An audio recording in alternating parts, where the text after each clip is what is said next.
Namaste. Good morning. Welcome. Welcome back to the health workshop morning session. Yes, friends. ದಿನೇ ದಿನೇ ನಮ್ಮ ಸಪ್ಲಿಮೆಂಟ್ಸ್ಗಳ ಬಗ್ಗೆ complete clarity ಹೆಚ್ಚಾಗ್ತಾ ಇದೆ.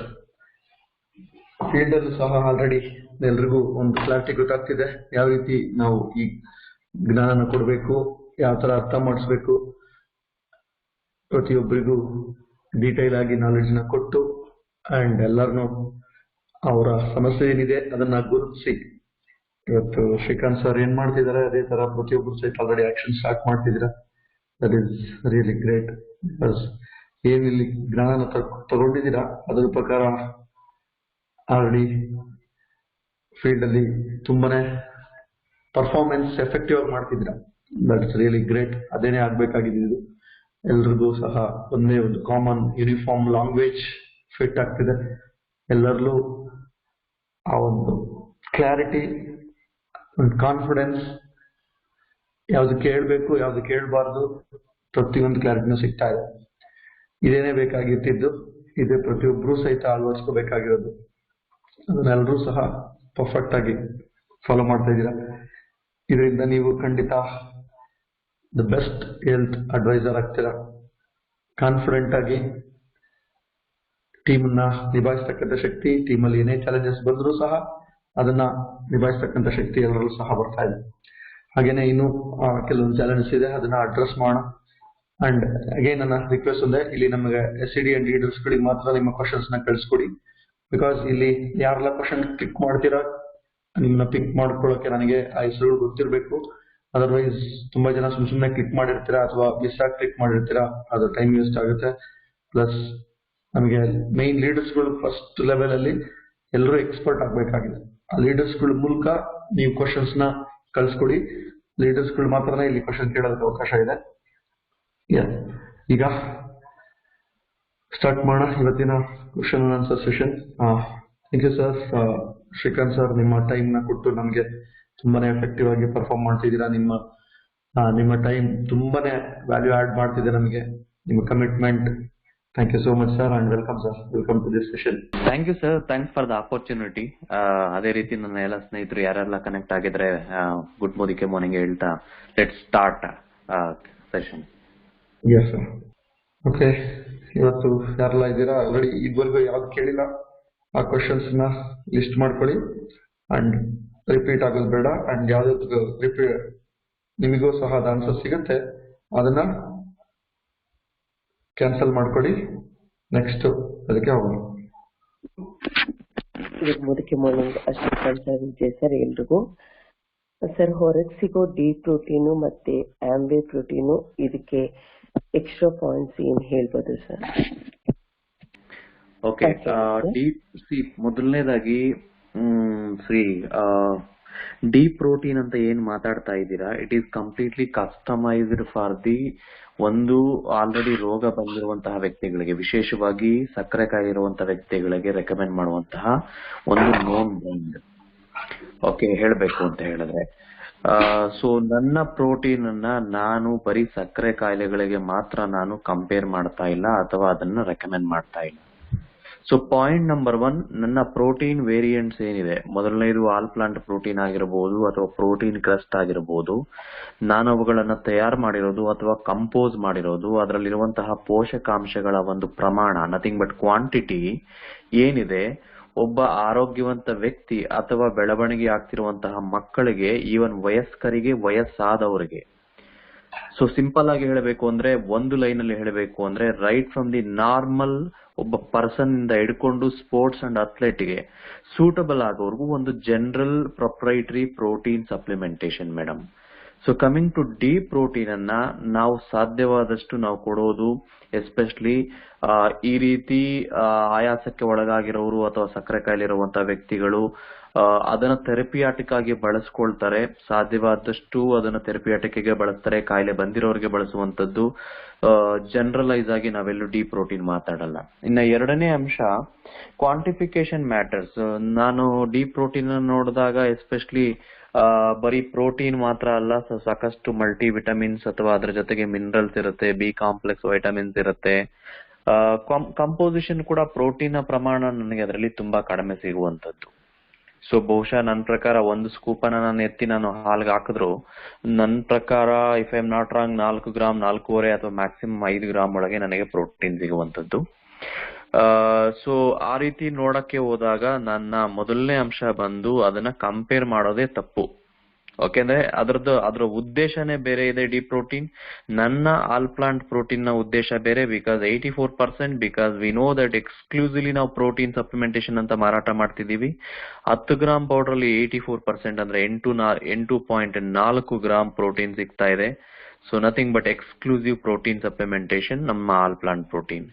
ಅದೇ ರೀತಿ ನನ್ನ ಪ್ರೋಟೀನ್ ಟೆಸ್ಟ್ ಅನ್ನು ನೀವು ನೋಡಿದಾಗ ಸ್ಟ್ರೆಂತ್ ಅಂಡ್ ಸ್ಟಾಮಿನಾ ಅದ್ರ ಜೊತೆಗೆ ಮಸಲ್ ಬಿಲ್ಡಿಂಗ್ ಸಹ ಸೂಕ್ತವಾಗ್ಲಿ ಅಂತ ಹೇಳಿ ಅದನ್ನ ಕಂಪೋಸ್ ಮಾಡಿರುವಂತದ್ದು. Sports people, athlete people active ಆಗಿ ಓಡಾಡ್ಕೊಂಡು ಫಿಸಿಕಲಿ ಫಿಟ್ ಆಗಿರೋದಕ್ಕೆ and muscular lean body mass ಇದ್ ಮಾಡೋದಕ್ಕೆ, ದೇಹದ ತೂಕ.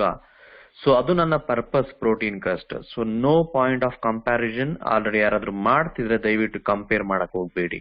So the protein it is therapeutic supplementation. So ಇದು ನಿಮ್ಮ ಪ್ರಶ್ನೆಗೆ ಉತ್ತರ ಮೇಡಮ್. ಅಂಡ್ ಮೂರನೇದು, ಓಕೆ, ಸೊ ನನ್ನ ಕಂಪನಿ ಇದು ಮೋದಿ ಕೇರ್ ಏನಿದೆ, ನನ್ನ ಪ್ರೋಟೀನ್ ಅನ್ನ ತಯಾರು ಮಾಡೋದಕ್ಕೆ ಐ ಡೋಂಟ್ ನೋ, ನನಗೆ ಡಿ ಪ್ರೋಟೀನ್ ಆ ಒಂದು ಇಂಗ್ರೀಡಿಯಂಟ್ ರಿಸೋರ್ಸ್ ಎಲ್ಲಿಂದ ಬರುತ್ತೆ, ಹೇಗೆ ಮಾಡ್ತಾರೆ compose. But I admire that British biologicals ಅಂತ ಸಣ್ಣ ಕಂಪನಿ ಏನಲ್ಲ, they also superior. So British biologicals ಅನ್ನುವಂತ ಕಂಪನಿ ಕೂಡ ತುಂಬಾನೇ ಒಂದು ದೊಡ್ಡ ಮಟ್ಟದಲ್ಲಿ ಬೆಳೆದಂತ ಕಂಪನಿ. ಬಟ್ ನನಗೆ ಅದಕ್ಕಿಂತ ನನ್ನ ಕಂಪನಿ ಬಗ್ಗೆ ನನಗೆ ಚೆನ್ನಾಗಿ ಗೊತ್ತು. ನನ್ನ ಕಂಪನಿ ಪ್ರೋಟೀನ್ ತಯಾರು ಮಾಡೋದಕ್ಕೆ ಏನ್ ಇಂಗ್ರೀಡಿಯೆಂಟ್ಸ್ ಬಳಸ್ತಾರೆ. So best of the ingredients, especially ಕೆಲವೊಂದು ಅಂಶಗಳನ್ನ ಕಾಂಪ್ರಮೈಸ್ ಆಗೋದಿಲ್ಲ. ವಿಶೇಷವಾಗಿ ಎಸ್ಪೆಷಲಿ ಆಲ್ ಪ್ಲಾಂಟ್ ಪ್ರೋಟೀನ್ ಅಲ್ಲಿ ನೀವು ನೋಡುವಂತಹ ಸೋಯಾ ಆಗಿರ್ಬೋದು, ಪ್ರೋಟೀನ್ ಕ್ರಸ್ಟ್ ಅಲ್ಲಿ ನಾವು ಬಳಸುವಂತಹ ಒಂದು ಮಿಲ್ಕ್ ಎಕ್ಸ್ಟ್ರಾಕ್ಟ್ ಆಗಿರಬಹುದು ಅಥವಾ ಮಿಲ್ಕ್ ಪ್ರೋಟೀನ್ ಆಗಿರಬಹುದು, ಇಟ್ ಈಸ್ ಇಂಪೋರ್ಟೆಡ್ ಇಂಗ್ರೀಡಿಯೆಂಟ್. ಯಾಕೆ ಅಂತ ಹೇಳಿದ್ರೆ, so we have to bring the best ingredient. ಯಾಕೆಂದ್ರೆ ಮಕ್ಕಳು ಕುಡಿತಾ ಇರ್ತಾರೆ ಅಥವಾ ವಯಸ್ಸಾದವರು ಕುಡಿತಾ ಇರ್ತಾರೆ. We should not compromise. So ಎಲ್ಲಿ ಒಂದು ಬೇಸಿಕ್ ಒರಿಜಿನಲ್ ಸೋರ್ಸ್ ಸಿಗುತ್ತೋ ಅದನ್ನ ಇಂಪೋರ್ಟ್ ಮಾಡಿಕೊಂಡು ಇವತ್ತು ಪ್ರೋಟೀನ್ ಎರಡೂ ಕಡೆ ಪ್ರೋಟೀನ್ ಕಸ್ಟ್ ಹಾಗೂ ಆಲ್ ಪ್ಲಾಂಟ್ ಪ್ರೋಟೀನ್ ಅಲ್ಲಿ best of the best ingredient ಅನ್ನ ಬಳಸಿರುವಂತದ್ದು. And fourth one is again the difference is simple, I think. So D protein available in the OTT, over the counter, sorry OTC. So ಅಲ್ಲಿ ನೋಡಿದಾಗ ನನಗೆ ಗ್ಯಾರಂಟಿಗೆ certificate ಇದೆಯಾ ಅಥವಾ return policy ಇದೆಯಾ ಗೊತ್ತಿಲ್ಲ. My products are under 100% satisfaction guarantee and return policy. So ಇದನ್ನ ನಾನು difference ಆಗಿ ನಾನು ತಗೊಳ್ತೀನಿ ಮೇಡಮ್. ಬಹುಶಃ ನಿಮ್ಮ ಕ್ವಶನ್ಗೆ ಆನ್ಸರ್ ಸಿಕ್ಕಿದೆ ಅಂತ ಅನ್ಸುತ್ತೆ. Thank you. Good morning sir. Sharada Mohan ಅಂತ ಸರ್. ಒಂದ್ 2-3 ಕ್ವಶನ್ಸ್ ಇದೆ. ಆಲ್ರೆಡಿ ಪ್ರೋಟೀನ್ ಬಗ್ಗೆ ಹೇಳಿದ್ದೀರಾ, ಎಲ್ಲರಿಗೂ ಅದು ಚೆನ್ನಾಗಿ ಅರ್ಥ ಆಗಿದೆ. ಕ್ಯಾನ್ಸರ್ ಪೇಷಂಟ್ಗೆ ಪರ್ಟಿಕ್ಯುಲರ್ ಆಗಿ ಪ್ರೋಸ್ಟೇಟ್ ಕ್ಯಾನ್ಸರ್ ಅಂತ ಹೇಳಿದ್ದಾರೆ. ಅವರ ವಯಸ್ಸು 67 ವರ್ಷ, 9 ಮಂತ್ಸ್ ಆಗಿದೆ ಆಪರೇಷನ್ ಆಗಿ. ಮತ್ತೆ ಟೆಸ್ಟಿಸು ರಿಮೂವ್ ಮಾಡಿದ್ದಾರೆ. ಮತ್ತೆ PSA ಲೆವೆಲ್ ಈಸ್ 6.80 ಅಂತ ಹೇಳಿದ್ದಾರೆ. ಅವ್ರಿಗೆ ಪರ್ಟಿಕ್ಯುಲರ್ ಆಗಿ ನೀವು ಏನ್ ಹೇಳ್ತೀರಾ ಅಂತ ಅವರು ವೇಟ್ ಮಾಡ್ತಾ ಇದ್ದಾರೆ ಸರ್. ಏನು ತಗೋಬಹುದು ಅವ್ರಿಗೆ ಅಂತ. ನಾವು ಜನರಲ್ ಆಗಿ ಪ್ರೋಟೀನು, ರೆಡ್ ಜಿನ್ಸೆಂಗ್ ಅವೆಲ್ಲ ಹೇಳಿದ್ದೆ. ಅದನ್ನ ಅಲ್ಲದೆ ಪ್ರಪೋರ್ಷನ್ ಯಾವ ತರ ತಗೋಬಹುದು, ಎಷ್ಟು ದಿನ ತಗೊಂಡ್ರೆ ಅವ್ರು ಕಂಫರ್ಟ್ ಆಗಿರ್ತಾರೆ ಅನ್ನೋದನ್ನು ಬೇಕಾಗಿತ್ತು ಸರ್.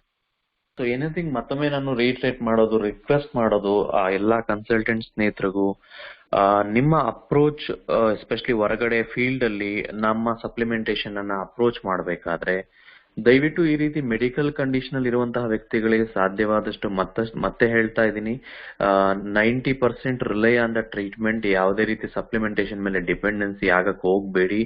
ಅಂಡ್ ಯಾವುದೇ ಗ್ರಾಹಕರಿಗೂ ಕೂಡ ನಾನು ಅಶ್ಯೂರೆನ್ಸ್ ಕೊಡೋಕ್ ಆಗೋದಿಲ್ಲ. And it is clearly visible. So prostate cancer ಆಗಿರಬಹುದು ಅಥವಾ ಇನ್ಯಾವುದೇ ಒಂದು chronic medical conditions like paralysis ಆಗಿರಬಹುದು ಅಥವಾ ಸ್ಟ್ರೋಕ್ ಆಗಿರಬಹುದು, ದಯವಿಟ್ಟು ಇದನ್ನ ಡಾಕ್ಟರ್ಗಳ ಕೈಗೆ ಬಿಡಿ. ಮತ್ತೊಮ್ಮೆ ಹೇಳ್ತಾ ಇದ್ದೀನಿ. And so as we can support ಅಂತ ಹೇಳಿದ್ರೆ ಜೀವನ ಶೈಲಿಯಿಂದ ಅಥವಾ ನಮ್ಮ ದೇಹದಲ್ಲಿ ಉಂಟಾಗುವಂತ ಕೆಲವೊಂದು ಪರಿಸ್ಥಿತಿಗಳನ್ನ ಸುಧಾರಿಸೋದಕ್ಕೆ ಮಾತ್ರ. ಉದಾಹರಣೆಗೆ ಮೂಳೆಯಲ್ಲಿ ಸಾಂದ್ರತೆ ಕಡಿಮೆ ಆಗ್ತಾ ಇದ್ರೆ ಖಂಡಿತ ನಾನು ಸಪೋರ್ಟ್ ಮಾಡಬಹುದು, ಆಯ್ತಾ, ಮೂಳೆ ಮತ್ತೆ ಸಾಂದ್ರತೆಯನ್ನು ಇಂಪ್ರೂವ್ ಮಾಡೋದಕ್ಕೆ. ಅಥವಾ ಕೀಲುಗಳಲ್ಲಿ ಏನಾದ್ರೂ ವಾತ ಉಂಟಾಗ್ತಾ ಇದ್ರೆ ಖಂಡಿತ ನನ್ನ ಸಪ್ಲಿಮೆಂಟೇಶನ್ ಬೂಸ್ಟ್ ಮಾಡುತ್ತೆ. ಅದೇ ರೀತಿ ಏನೋ ಏರುಪೇರಾಯ್ತು, ರಕ್ತದ ಒತ್ತಡ ಅಥವಾ ರಕ್ತದಲ್ಲಿ ಕೊಲೆಸ್ಟ್ರಾಲ್ ಜಾಸ್ತಿ ಆಯ್ತು, ಖಂಡಿತ ಫುಡ್ ಸಪ್ಲಿಮೆಂಟೇಶನ್ ಇಂದ ಅದನ್ನ ಮತ್ತೆ ನಾನು ಸುಧಾರಿಸಬಹುದು. ಅದೇ ರೀತಿ ಒಂದಷ್ಟು ಡೈಜೆಸ್ಟಿವ್ ರಿಲೇಟೆಡ್ ಇಶ್ಯೂಸ್ ಸ್ವಲ್ಪ ಪ್ರಾರಂಭಿಕ ಹಂತದಲ್ಲಿದ್ರೆ, ಇದು ಬಿಟ್ಟು ನಾವು ಮಾತನಾಡುವಂತಹ ಒಂದು ಬ್ರೈನ್ ಕ್ಯಾನ್ಸರ್ ಅಂತ ಮಾತಾಡ್ತೀವಿ, ಟಿವಿ ಕಾಯಿಲೆಗಳು ಮಾತಾಡ್ತಾ ಇರ್ತೀವಿ, ಲಂಗ್ ಕ್ಯಾನ್ಸರ್ ಮಾತಾಡ್ತಿರ್ತೀವಿ, ಅಥವಾ ವರ್ಟಿಗೋ ಅಥವಾ ಈ ರೀತಿ ಏನು ಸಮಸ್ಯೆಗಳು ಮಾತಾಡ್ತಾ ಇದ್ದೀರಾ, it is clearly pertaining to medical issues, chronic medical issues. ದಯವಿಟ್ಟು ಅದಕ್ಕೆ ಸಪ್ಲಿಮೆಂಟೇಶನ್ ಕೊಟ್ಟು ಅಶ್ಯೂರೆನ್ಸ್ ಕೊಡುವಂತಹ ಕೆಲಸ ಆಗೋದು ಬೇಡ. ಬಟ್ ಎರಡನೇದು ಟ್ರೀಟ್ಮೆಂಟ್ ಜೊತೆಗೆ ಸೊ ಆಸ್ ಎ ಸಪೋರ್ಟಿವ್ ಒಬ್ಬ ನಾರ್ಮಲ್ ಒಬ್ಬ ಕಸ್ಟಮರ್ ಗ್ರಾಹಕನಿಗೆ ಏನ್ ಕೊಡ್ತೀರಾ ಅದನ್ನೇ ಟ್ರೀಟ್ ಮಾಡಿ. ಪರ್ಟಿಕ್ಯುಲರ್ ಆಗಿ ನಾನು ಈ ಕೇಸಲ್ಲಿ ಬಂದ್ರೆ ಪ್ರಾಸ್ಟೇಟ್ ಕ್ಯಾನ್ಸರ್ಗೆ ಅಂತ ನಾನು ಅದಕ್ಕೋಸ್ಕರ ನಾನು ಏನು ಹೇಳಕ್ಕಾಗಲ್ಲ.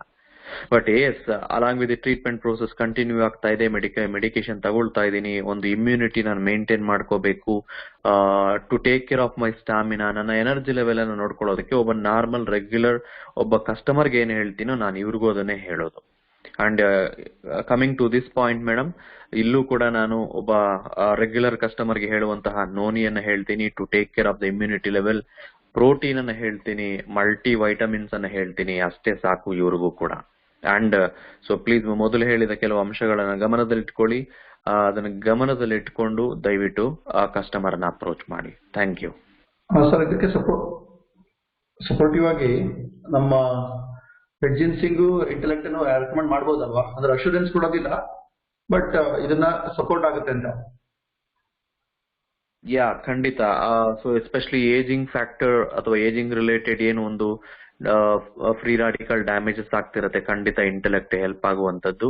ಅಂಡ್ ಸೊ ನನ್ನ voting for protein and multivitamins noni ಇಲ್ಲಿ ಮುಂದುವರಿಯುತ್ತೆ, ಪ್ಲಸ್ ಆಮ್ಲ ಇಫ್ ಸ್ಕೋಪ್ ಇದ್ರೆ. ಸರ್ ಇನ್ನೊಂದು ಕ್ವಶನ್ ಸರ್. ಹಲೋ ಸರ್, ಇನ್ನೊಂದು ಕ್ವಶನ್ ಇತ್ತು. ಹೈಪರ್ ಥೈರಾಯ್ಡ್ ಅವ್ರಿಗೆ 25 years ಇಂದ ಇದೆ ಅಂತ ಹೇಳ್ತಾ ಇದ್ದಾರೆ. ಅವ್ರಿಗೆ ಮಲ್ಟಿವಿಟಮಿನ್ ಅದು ಕೆಲವು ಸಜೆಸ್ಟ್ ಮಾಡಿದೆ, ಬಟ್ ಯಾವ್ದ್ರೊಳಗೂ ಒಂದು ತರ ಕಮ್ಮಿ ಆಗಿಲ್ಲ ಅನ್ನೋ ತರ ಚೇಂಜಸ್ ಇಲ್ಲ ಅಂತ ಹೇಳ್ತಾರೆ. ಯಾವ ತರ ಅವ್ರಿಗೆ ಹೇಳ್ಬಹುದು ಸರ್? ಸೊ ನಾನು ಅದನ್ನೇ ಹೇಳ್ತಾ ಇದ್ದೀನಿ madam. Again so thyroidism it is again irreversible disease. ಇದು ಕೂಡ ಒಂದು ರಿವರ್ಸ್ ಮಾಡಕ್ ಆಗದೆ ಇರುವಂತಹ ಸಮಸ್ಯೆ. ಇದು ಮೊದಲನೇದಾಗಿ ಅರ್ಥ ಮಾಡಿಸ್ಬೇಕು. ಅಂಡ್ ಎರಡನೇದು, strictly thyroid patient must be under medication. Thyroid ಪೇಷಂಟ್ಗಳು ಖಂಡಿತ ಮೆಡಿಕೇಶನ್ ಮಾಡಲೇಬೇಕು. ಎಲ್ಲಿವರೆಗೂ ಸ್ಟೆಬಿಲೈಸ್ ಆಗುತ್ತೋ ಅದನ್ನ ಮಾಡಲೇಬೇಕಾಗತ್ತೆ. There is as such supplementation. Thyroid ನ ಮೂಲವನ್ನ ಟಚ್ ಮಾಡುವಂತಹ ಯಾವುದೇ ಸಪ್ಲಿಮೆಂಟೇಶನ್ ಇಲ್ಲ. ಓಕೆ, ಸಪ್ಲಿಮೆಂಟೇಶನ್ ಉದ್ದೇಶ ಈ ಕಂಡೀಷನ್ ಅಲ್ಲಿ just to take care of the thyroid implication. Thyroid ನಿಂದ ಉಂಟಾಗುವಂತಹ ದೇಹದ ಪರಿಸ್ಥಿತಿಯನ್ನು ಸುಧಾರಿಸುವಲ್ಲಿ ಮಾತ್ರ ಸಪ್ಲಿಮೆಂಟ್ಸ್ ಹೆಲ್ಪ್ ಆಗುತ್ತೆ. ಪ್ರಾಬಬಲಿ ಒಂದು ಒಳ್ಳೆ ಹಸುವಾಗೋದಕ್ಕೆ ಹೆಲ್ಪ್ ಆಗ್ಬಹುದು. ಎರಡನೇದು, ಒಂದು ಸುಸ್ತಾಗೋದನ್ನ ತಡೆಯೋದಕ್ಕೆ ಹೆಲ್ಪ್ ಆಗ್ಬಹುದು. ಸೊ ಸ್ಟೆಬಿಲೈಸ್ ಆಗುತ್ತೆ ಅನ್ನೋದು ತಪ್ಪು ಪರಿಕಲ್ಪನೆ. ಅಗೈನ್ ಐ ಆಮ್ ರಿಪೀಟಿಂಗ್, ನನ್ನ ಎಲ್ಲಾ ಕನ್ಸಲ್ಟೆಂಟ್ ಸ್ನೇಹಿತರು ಕೇಳಿಸ್ಕೋಬೇಕಿದನ್ನ. ಸೊ ಯಾವುದೇ ಕಾರಣಕ್ಕೂ ನನ್ನ ಸಪ್ಲಿಮೆಂಟೇಶನ್ ಮೂಲವನ್ನ ಟಚ್ ಮಾಡಕ್ ಹೋಗಲ್ಲ. ಸೊ ಸಕ್ಕರೆ ಕಾಯಿಲೆಯ ಮೂಲ ಅದಕ್ಕೆ ಟಚ್ ಮಾಡಕ್ ಹೋಗಲ್ಲ. ಥೈರಾಯ್ಡ್ ಏನ್ ಮೂಲ ಇದೆ ಅದನ್ನ ಸ್ಟೆಬಿಲೈಸ್ ಮಾಡಕ್ಕೆ ಚಾನ್ಸ್ ಇಲ್ಲ. So these are all medical complications. ಇದನ್ನ ನಾವು ಟ್ರೀಟ್ಮೆಂಟ್ ನ ಮೂಲಕ, ಮೆಡಿಸಿನ್ಸ್ ನ ಮೂಲಕ ಮಾತ್ರ ನಾವು ಸ್ಟೆಬಿಲೈಸ್ ಮಾಡಬಹುದು. ಸೊ ಥೈರಾಯ್ಡ್ ನಿಂದ ದೇಹದ ತೂಕ ಏರುಪೇರಾಗಬಹುದು, ಥೈರಾಯ್ಡ್ ನಿಂದ ಮಾನಸಿಕವಾಗಿ ಫ್ಲಕ್ಚುಯೇಷನ್ ಆಗಬಹುದು. ಈ ಒಂದು ಚಿಹ್ನೆಗಳನ್ನ ಹತೋಟಿಯಲ್ಲಿಡುವಲ್ಲಿ ನಮ್ಮ ಸಪ್ಲಿಮೆಂಟೇಶನ್. ಸೊ ಶಾರದಾ ಮೇಡಮ್, ಇಲ್ಲಿ ಕೂಡ ನೀವು ನೋಡ್ಬೇಕಾಗಿರೋದು, ಕಸ್ಟಮರ್ ಅಲ್ಲಿ ಗಮನಿಸಬೇಕಾಗಿರೋದು ಅವರ ಇಮ್ಯುನಿಟಿ ಲೆವೆಲ್ ಹೇಗಿದೆ, ಓಡಾಟ ಮಾಡೋದಕ್ಕೆ ಬೇಕಾದಂತ ಎನರ್ಜಿ ಲೆವೆಲ್ಸ್ ಹೇಗಿದೆ. ಸೊ ಮಸಲ್ಸ್ ಪೇನ್ ಜಾಸ್ತಿ ಬರುತ್ತೆ, ಮೂಳೆ ಸವಕಳಿ ಆಗೋ ಚಾನ್ಸ್ ಇರುತ್ತೆ. ಇವುಗಳನ್ನ ಅರೆಸ್ಟ್ ಮಾಡುವಲ್ಲಿ ನಮ್ಮ ಸಪ್ಲಿಮೆಂಟೇಶನ್ ಪಾತ್ರ ವಹಿಸ್ತದೆ. ಸೊ ಉದಾಹರಣೆಗೆ ನೀವು ಕೊಡ್ತಿರುವಂತಹ noni, if you are recommended noni, ಅದರ ಜೊತೆಗೆ ಮಲ್ಟಿ ವಿಟಮಿನ್ಸ್ ಆಗಿರಬಹುದು, ಫ್ಲಾಕ್ಸ್ ಆಯಿಲ್ ನಂತಹ ಸಪ್ಲಿಮೆಂಟೇಶನ್ ಅವಶ್ಯಕವಾಗಿ ಇವರಿಗೆ. ಸೊ ಈವನ್ ಸ್ಪಿರುಲಿನಾ, ಸೊ ಇವುಗಳನ್ನ ಕೊಡುವುದರ ಮೂಲಕ ದೇಹದಲ್ಲಿ ಆ ಥೈರಾಯ್ಡ್ ನಿಂದ ಉಂಟಾಗುವಂತಹ ಇಂಪ್ಲಿಕೇಶನ್ಸ್ ಅನ್ನ, ಚಿಹ್ನೆಗಳನ್ನ ಕಡಿಮೆ ಮಾಡುತ್ತೆ. ಯಾವುದೇ ರೀತಿಯಲ್ಲೂ ಕೂಡ ಥೈರಾಯ್ಡ್ ನ ಗ್ರಂಥಿಗಳ ಮೇಲೆ ಇದು ಕೆಲಸ ಮಾಡಲು ಸಹಾಯ ಆಗಲ್ಲ. ಇದನ್ನ ನೀವು ತಿಳ್ಕೋಬೇಕಾಗತ್ತೆ. ಏನ್ ಟ್ಯಾಬ್ಲೆಟ್ ತಗೊಳ್ತಾರೆ ಅದನ್ನ ಕಂಟಿನ್ಯೂ ಮಾಡಬೇಕು. So I think I answer this question. So supplementation ಉದ್ದೇಶ to take care of the body pain, to take care of the digestion level, energy ಹಾಗೂ ಶಕ್ತಿಯ ಉತ್ಪಾದನೆ ಆಗೋದಕ್ಕೆ, ರೋಗ ನಿರೋಧಕ ಶಕ್ತಿ ಕೊಡೋದಕ್ಕೆ, ದೇಹದ ತೂಕ ನಿಯಂತ್ರಣ ಮಾಡ್ಕೊಳ್ಳೋದಕ್ಕೆ, ಮೆದುಳಿನ ಶಕ್ತಿ ಬ್ಯಾಲೆನ್ಸ್ ಮಾಡ್ತಾ ಹೋಗೋದಕ್ಕೆ ನನ್ನ ಸಪ್ಲಿಮೆಂಟ್ಸ್ ನೀವು ಅಬ್ಸರ್ವ್ ಮಾಡಬೇಕಾಗತ್ತೆ. Thank you sir. ಇನ್ನು ಒನ್ ಮೋರ್ ಕ್ವಶನ್, ಇನ್ನೊಂದು ಎರಡೆರಡು ಇದೆ ಸರ್. ಸಪೋಸ್ ಡೈಜೆಸ್ಟಿಬಿಲಿಟಿ ಕಮ್ಮಿ ಇದ್ದಾಗ ಅವ್ರಿಗೆ ಬೆಡ್ ರಿಡನ್ ಆಗಿರ್ತಾರೆ, ಅವ್ರಿಗೆ ಡೈಜೆಸ್ಟಿಬಿಲಿಟಿ ಇರೋದಿಲ್ಲ, ಆಮೇಲೆ ಪ್ರೋಟೀನ್ ತಗೊಂಡಾದ್ಮೇಲೆ ಸಾಕಷ್ಟು ವ್ಯಾಯಾಮ ಮಾಡಬೇಕು, ನೀರು ತಗೋಬೇಕು ಅಂತ ಹೇಳಿದ್ದೀರಾ, ಹೇಳ್ತೀವಿ ಸಹಿತ. ಆ ತರ ಇದ್ದವ್ರಿಗೆ ಪ್ರೋಟೀನ್ ಕೊಡೋದ್ರಿಂದ ಬೇಗ ರಿಕವರಿ ಆಗ್ತಾರೆ, ಸ್ವಲ್ಪ ಹೆಲ್ತ್ ಇಂಪ್ರೂವ್ಮೆಂಟ್ ಅಂದ್ರೆ ಶಕ್ತಿ ಚೆನ್ನಾಗಾಗತ್ತೆ. ಇವಾಗ ನೀವು ಹೇಳ್ದಂಗೆ ಇಮ್ಯುನಿಟಿ ಚೆನ್ನಾಗಿ ಕೊಡತ್ತೆ. ಯಾವುದೇ ತರವಾದ ಇಟ್ ಇಸ್ ಎ ಸಪ್ಲಿಮೆಂಟ್, ಯಾವುದೇ ರೋಗಕ್ಕೂ ಔಷಧಿ ಇಂಗ್ಲಿಷ್ ಮೆಡಿಸನ್ ತಗೋಬೇಕು ಅಂತಾನೆ ಹೇಳ್ಬಿಟ್ಟು ಇದನ್ನ ಸಜೆಸ್ಟ್ ಮಾಡ್ತೀನಿ ಸರ್. ಆದ್ರೆ ಡೈಜೆಸ್ಟಿಬಿಲಿಟಿ ಇಲ್ದಿದ್ದಾಗ ನಾವು ಅವ್ರಿಗೆ ಇದೇ ಇಲ್ಲ, ಅವ್ರಿಗೆ ಡೈಜೆಸ್ಟಿಬಿಲಿಟಿ ಇಲ್ಲ ಅನ್ನೋದು ನಮ್ಗೆ ಹೇಗೆ ಗೊತ್ತಾಗತ್ತೆ? ಪ್ರೋಟೀನ್ ಕೊಡೋದ್ರಿಂದ ಅವ್ರಿಗೆ ಯಾವ ತರ ಕೊಡಬಹುದು ಅನ್ನೋದು ನನಗೆ ನಿನ್ನೆ ನೀವೊಂದು ಮಾತು ಹೇಳಿದ್ರಿ, 50 ವರ್ಷ ಆದವ್ರು ಆದ್ಮೇಲೆ ಕ್ರೆಸ್ಟ್ ಕೊಡಬಾರ್ದು ಅಂತ ಹೇಳಿದ್ರು ಅಂತ ಒಬ್ರು ಕೇಳಿದ್ರು. ಅದಾದ್ಮೇಲೆ ನಿಮ್ಗೆ ಕ್ವಶನ್ ಕೇಳಬೇಕು ಅಂತ ಅನಿಸ್ತು ಸರ್ ನಂಗೆ.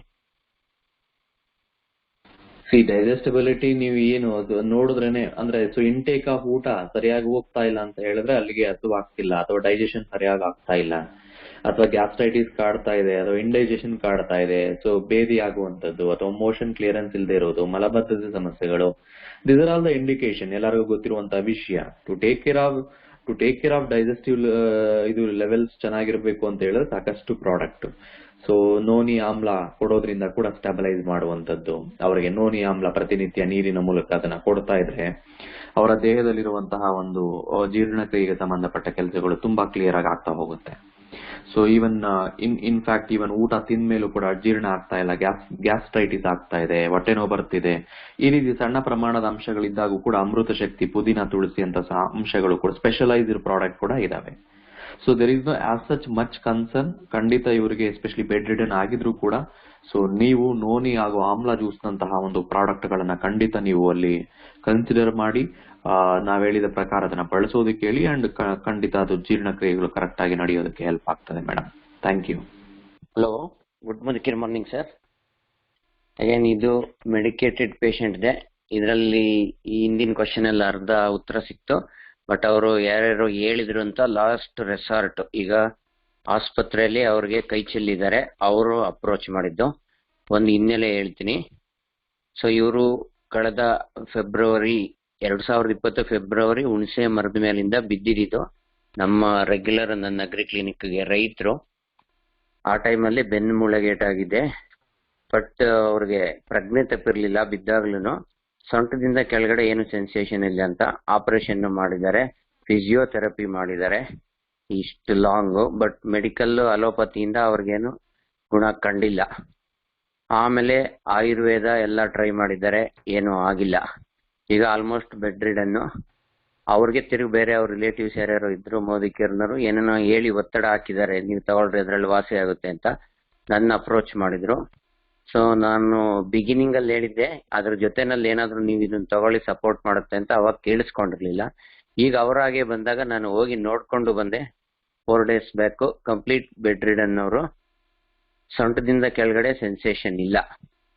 ಅವ್ರು ಈಗ ಕೇಳ್ತಿರೋದು ಅಟ್ಲೀಸ್ಟ್ ಇದನ್ನ ನಾವು ಅಕ್ಸೆಪ್ಟ್ ಮಾಡ್ಕೊಬಿಟ್ಟಿದೀವಿ. ಏನಂದ್ರೆ ಈಗ ಅವ್ರಿಗೆ 3-4 days 5 days ಆದ್ರೂ ಅವರು ಹೊರಗಡೆ ಹೋಗೋದಿಲ್ಲ, ಮೋಷನ್ಗೆ ಹೋಗೋದಿಲ್ಲ. ಜೊತೆಗೆ ಮಂತ್ಲಿ ಒನ್ಸ್ ಯೂರಿನೇಷನ್ ಇನ್ಫೆಕ್ಷನ್ ಆಗ್ತಾ ಇರ್ತದೆ, ಅವಾಗ ಮತ್ತೆ ಹಾಸ್ಪಿಟ್ಲ್ ಕರ್ಕೊಂಡು ಹೋಗ್ಬೇಕು, ತುಂಬಾ ಹಿಂಸೆ ಆಗುತ್ತೆ. ಅಷ್ಟಾದ್ರೂ ಸರಿ ಹೋಗೋದಕ್ಕೆ ನಿಮ್ಮಲ್ಲಿ ಏನಾದ್ರು ಇದೆಯಾ ಅಂತ ಕೇಳಿದ್ರು. ನನಗೆ ಅದ್ರ ಬಗ್ಗೆ ಅಷ್ಟೊಂದು ಡೀಟೇಲ್ಸ್ ಇಲ್ಲ, ಕಾನ್ಫಿಡೆನ್ಸ್ ಇಲ್ಲ. ನಾನು ತಿಳ್ಕೊಂಡು ಹೇಳ್ತೀನಿ ಅಂತ ಬಂದೆ. ಇದು ಕಂಡೀಷನ್ ನನಗೂ ಕಾನ್ಫಿಡೆನ್ಸ್ ಇಲ್ಲ. 60+ ಏಜು, ಏನಾದ್ರೂ ಕೊಡ್ಬಹುದಾ ಅನ್ನೋದು ಒಂದು ಕ್ವಶನ್. ಸೊ ಒಂದು 60 ವರ್ಷ ಒಂದು ಏಜ್ ರಿಲೇಟೆಡ್ ಫ್ಯಾಕ್ಟರ್ ನಾವು ಇಲ್ಲಿ ಗಣನೆಗೆ ತೆಗೆದುಕೊಂಡು, ಅಂಡ್ ನನ್ನ ಆನ್ಸರ್ ನಿಮ್ಗೆ ಅರ್ಥ ಆಗಿದೆ ಅಂತ ನೀವು ಹೇಳಿದ್ರಿ.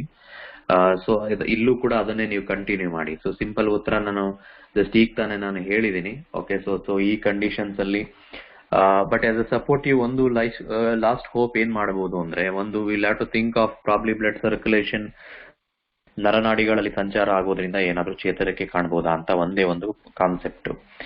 ಸೊ ಆ ರೀತಿ ನೋಡಿದಾಗ ಸೊ ಅವರ ಡೈಜೆಷನ್ ಲೆವೆಲ್ಸ್ ತುಂಬಾ ಚೆನ್ನಾಗಿತ್ತು ಅಂತ ಹೇಳಿದ್ರೆ, ತಿನ್ನೋ ಊಟ ಅಥವಾ ಕೊಟ್ಟಂತಹ ಸಪ್ಲಿಮೆಂಟ್ಸ್ ಅವರ ದೇಹದಲ್ಲಿ ಬಳಕೆ ಆಗುತ್ತೆ ಅನ್ನುವಂತಹ ಪರಿಸ್ಥಿತಿ ಇದ್ದಲ್ಲಿ ಮಾತ್ರ so try with the Korean red ginseng ನಂತಹ ಉತ್ಪನ್ನಗಳು.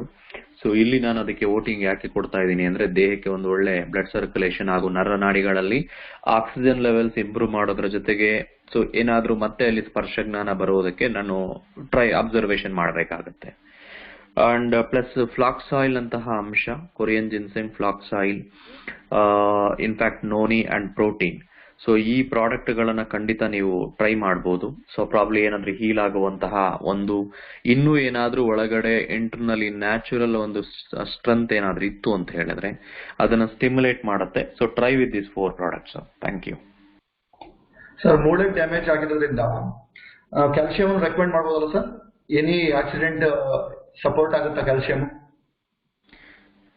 ಸದ್ಯದ ಪರಿಸ್ಥಿತಿಲಿ ಏನ್ ಬೇಕಾ ಪ್ರೋಟೀನ್, ಸೊ ಎಗೈನ್ ಹೀಲಿಂಗ್ ಪ್ರೋಸೆಸ್ಗೆ ಅಥವಾ ಇನ್ನೇನೇ ಅಂಶಗಳಿಗೆ ಸಪೋರ್ಟ್ ಮಾಡೋದಕ್ಕೆ ಪ್ರೋಟೀನ್ ಸದ್ಯಕ್ಕೆ ಅವರಿಗೆ ಬೇಕಾಗಿರೋದು. ಫಸ್ಟ್ ಮೊದಲನೇದಾಗಿ ಆಲ್ರೆಡಿ ಅವರು ಊಟದ ಮೂಲಕ ತಗೊಳ್ತಿರುವಂತದ್ದೇ ಆಕ್ಚುಲಿ ಅದನ್ನ ಯುಟಿಲೈಸ್ ಮಾಡ್ಕೊಳ್ಳೋದಕ್ಕೆ ಫಸ್ಟ್ ರಕ್ತ ಸಂಚಾರ ಸುಗಮ ಆದ್ಮೇಲೆ slowly we can think of it sir.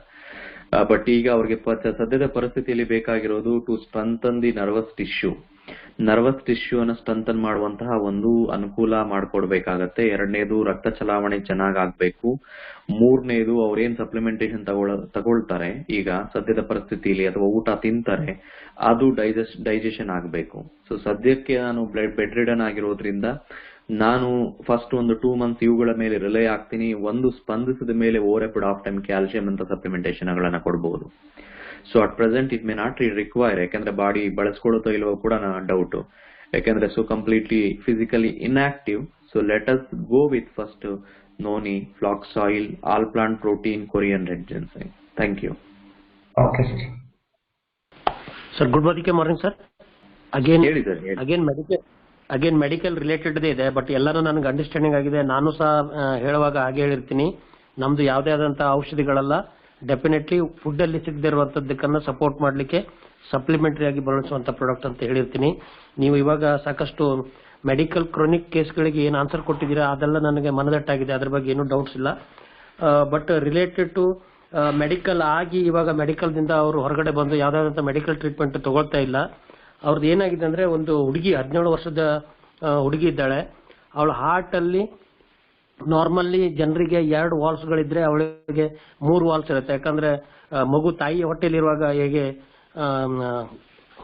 ಹೊಕ್ಕಳು ಹುರಿಯಿಂದ ಹೇಗೆ ಊಟವನ್ನ ಸಪ್ಲೈ ಆಗ್ತಾ ಇರುತ್ತೆ, ಅದು ವಾಲ್ಸ್ ಅದು ಕ್ಲೋಸೇ ಆಗಿಲ್ಲ. ಹಾಗಾಗಿ 3 ವಾಲ್ಸ್ ಇರೋದ್ರಿಂದ ನಮ್ದು ರಕ್ತಗಳು ಶುದ್ಧ ಆಗಿದ್ದ ರಕ್ತ ಬಾಡಿಗೆ ಸಪ್ಲೈ ಆಗಬೇಕು. ಬಟ್ ಶುದ್ಧ ಸಪ್ಲೈ ಆಗುವಾಗ ಅದು ಶುದ್ಧ ಆಗಿರೋಂಥ ರಕ್ತನೂ ಸಹ ಸೇರಿ ಸಪ್ಲೈ ಆಗ್ತಿರೋದ್ರಿಂದ ಅವಳು ನಾರ್ಮಲ್ ಗ್ರೌತ್ ಆಗಿಲ್ಲ. ಬಟ್ ಎಲ್ಲ ಆಕ್ಟಿವಿಟೀಸ್ ಮಾಡ್ತಾಳೆ, ಶಾಲೆಗೆಲ್ಲ ಹೋಗ್ತಾಳೆ, ಮೈಂಡ್ ಎಲ್ಲ ಚುರುಕಾಗಿದೆ, ಅದ್ರ ಬಗ್ಗೆ ಏನು ಪ್ರಾಬ್ಲಮ್ಸ್ ಇಲ್ಲ. ಮತ್ತೆ ಯಾವ್ದಾದಂತ ಮೆಡಿಕಲ್ ಟ್ರೀಟ್ಮೆಂಟ್ ಅವ್ರು ತಗೊಳ್ತಾ ಇಲ್ಲ. ಬಟ್ ಅವ್ರ ತಾಯಿಗೆ ನಾವು ಇದನ್ನ ಹೇಳಿದವಾಗ ಅವ್ರ ತಾಯಿ ಇವಾಗ ಪ್ರೋಟೀನ್ ಕ್ರಸ್ಟ್ ಮತ್ತೆ ಸ್ಟ್ರಾಂಗ್ ಅಂಡ್ ಸ್ಮಾರ್ಟ್ ಯೂಸ್ ಮಾಡ್ತಿದ್ದಾಳೆ 17 ವರ್ಷ ಆಗಿದ್ರು. ಬಟ್ ನಾರ್ಮಲ್ ಹುಡುಗಿ ಅಷ್ಟು ಬೆಳವಣಿಗೆ ಆಗಿಲ್ಲ. ಇವಾಗ ಸ್ಟ್ರಾಂಗ್ ಅಂಡ್ ಸ್ಮಾರ್ಟ್ ಇದನ್ನು ತಗೊಳ್ಳೋ ಮೂಲಕ ಅವ್ರಿಗೆ ಸ್ವಲ್ಪ ಒಳ್ಳೇದು ಅನಿಸ್ತಾ ಇದೆ. ಬಟ್ ಅದ್ ಬಿಟ್ಟು ಮತ್ತೆ ಯಾವ್ದು ಅವರಿಗೆ ಸಪೋರ್ಟ್ ಆಗುವಂತ ಪ್ರಾಡಕ್ಟ್ಸ್ ನಾವು ಕೊಡಬಹುದು ಅನ್ನುವಂಥದ್ದು ಅವ್ರ ತಾಯಿಯ ಕ್ವಶನ್ಸ್ ಇತ್ತು. ಇದು ನನ್ನ ಕ್ವಶನ್. ಸೊ ಅದರಿಂದ ಯಾವ ರೀತಿ ಆರೋಗ್ಯದ ಮೇಲೆ ಪ್ರಭಾವ ಆಗಿತ್ತು ಅವರಿಗೆ ಸರ್? ಡೀಟೇಲ್ಸ್ ಸ್ವಲ್ಪ ಅವರಿಗೆ ಅದು 2 ಬ್ಲಡ್ ಮತ್ತೆ ಇದ ಮಿಕ್ಸ್ ಆಗಿರೋದ್ರಿಂದ ಅವ್ರಿಗೆ ಏನೇ ಸ್ವಲ್ಪ ಸ್ಟೆಪ್ಸ್ ಏರಿದ್ರೆ ಆಯಾಸ ಆಗುವಂತದ್ದು, ಉಸಿರುಕಟ್ಟು ಬಂದಂಗ ಆಗತ್ತೆ, ಬ್ರೀತಿಂಗ್ ಪ್ರಾಬ್ಲಮ್ ಆಗುತ್ತೆ. ಇವಾಗ ಸೈಕಲ್ ಏನಾದ್ರು ಹೊಡೆದ್ವಿ ಅಂತಂದ್ರೆ ಒಂದ್ ಸ್ವಲ್ಪ ಸೈಕಲ್ ಹೊಡೆದ್ರೆ ಬ್ರೀತಿಂಗ್ ಪ್ರಾಬ್ಲಮ್ಸ್ ಆಗುತ್ತೆ. ಅದು ನಾನು ಬೇರೆ ಮೆಡಿಕಲ್ ರಿಲೇಟೆಡ್ ಕೇಳ್ಕೊಂಡ್ರು ಅವ್ರೇನಂತಾರೆ, ಅದು 2 ಬ್ಲಡ್ ಸರ್ಕ್ಯುಲೇಷನ್ಸ್ ಆಗಿರೋದ್ರಿಂದ ಇನ್ಸಫಿಷಿಯಂಟ್ ಆಕ್ಸಿಜನ್ ಸಪ್ಲೈ ಆಗ್ತಾ ಇರುತ್ತೆ. ಹಾಗಾಗಿ ಅವರಿಗೆ ಬ್ರೀತಿಂಗ್ ಪ್ರಾಬ್ಲಮ್ಸ್ ಆಗ್ತಾ ಇರುತ್ತೆ. ಯಾಕಂದ್ರೆ ಆಕ್ಸಿಜನ್ ಹೊತ್ಕೊಂಡು ಹೋಗುವಂತ ರಕ್ತದಲ್ಲಿ ಆಕ್ಸಿಜನ್ ಇಲ್ಲದ ರಕ್ತಗಳು ಸೇರಿರೋದ್ರಿಂದ ಆಕ್ಸಿಜನ್ ಪ್ರಮಾಣ ಅವರಿಗೆ ಕಡಿಮೆ ಸಪ್ಲೈ ಆಗ್ತಾ ಇರುತ್ತೆ. ಹಾಗಾಗಿ ಅವರಿಗೆ ಈಸಿಲಿ ಆಯಾಸ ಆಗುತ್ತೆ. ನಾರ್ಮಲ್ ಪರ್ಸನ್ ನಂಗೆ ಅವ್ರು ವರ್ಕ್ ಮಾಡ್ಲಿಕ್ಕೆ ಆಗ್ತಾ ಇರಲ್ಲ. ಸೊ ಅಗೈನ್ ಇದರಲ್ಲಿ ನೀವೇ ಉತ್ತರ ಸಿಕ್ಕಿದೆ ಅಂತ ಹೇಳಿದೀನಿ, ಮತ್ತೊಮ್ಮೆ ರಿಪೀಟ್ ಮಾಡ್ತಾ ಇದ್ದೀನಿ. Again just treat like A normal customer ಅಷ್ಟೇ ಸರ್ ಇವರನ್ನ.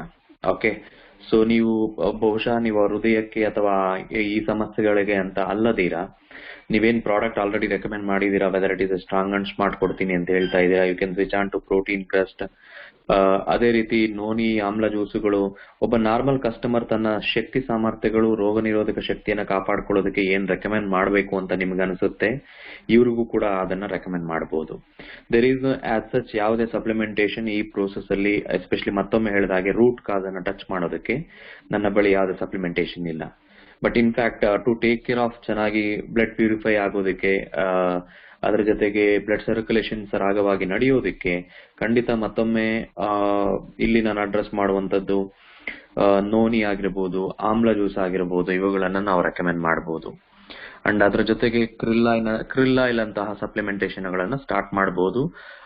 ಕ್ರಿಲ್ಲಾಯಿಲ್ ಒಮೆಗಾ 3 ಅನ್ನುವಂತಹ ಸಪ್ಲಿಮೆಂಟೇಶನ್ ಒಂದು ಒಳ್ಳೆ ರೀತಿಯಲ್ಲಿ ಆರ್ಗನ್ಸ್ಗೆ, ವಿಶೇಷವಾಗಿ ಹೃದಯಕ್ಕೆ ಹೆಲ್ಪ್ ಆಗ್ತದೆ.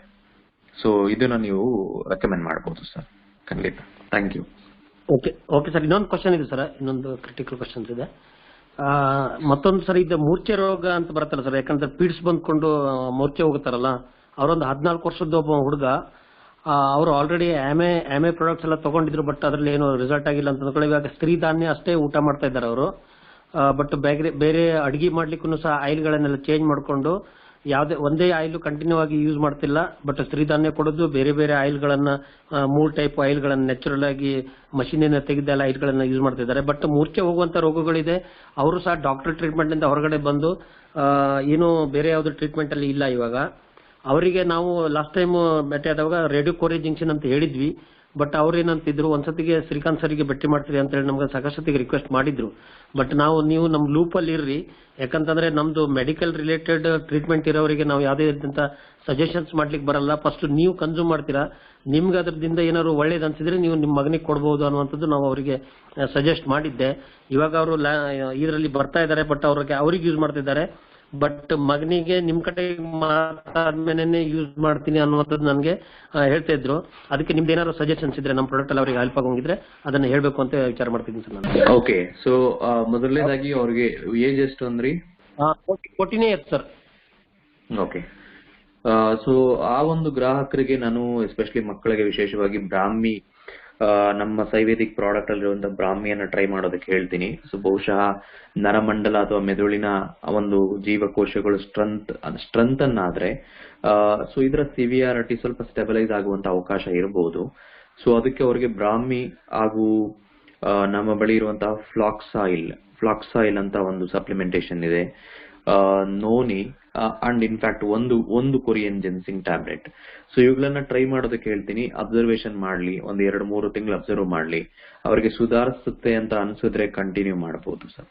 So noni, flax oil, Korean ginseng and Brahmi, so ಇವುಗಳನ್ನ ನಾವೇ ನಾರ್ಮಲ್ ರೆಗ್ಯುಲರ್ ಆಗಿ ಹೇಳುವ ಡೋಸೇಜ್ ಅಲ್ಲಿ ಅದನ್ನ ತಗೊಳ್ಳೋದಕ್ಕೆ ಯೂಸ್ ಮಾಡೋದಕ್ಕೆ ಹೇಳಿ, ಖಂಡಿತ ಸಹಾಯ ಆಗ್ಬಹುದು. Thank you.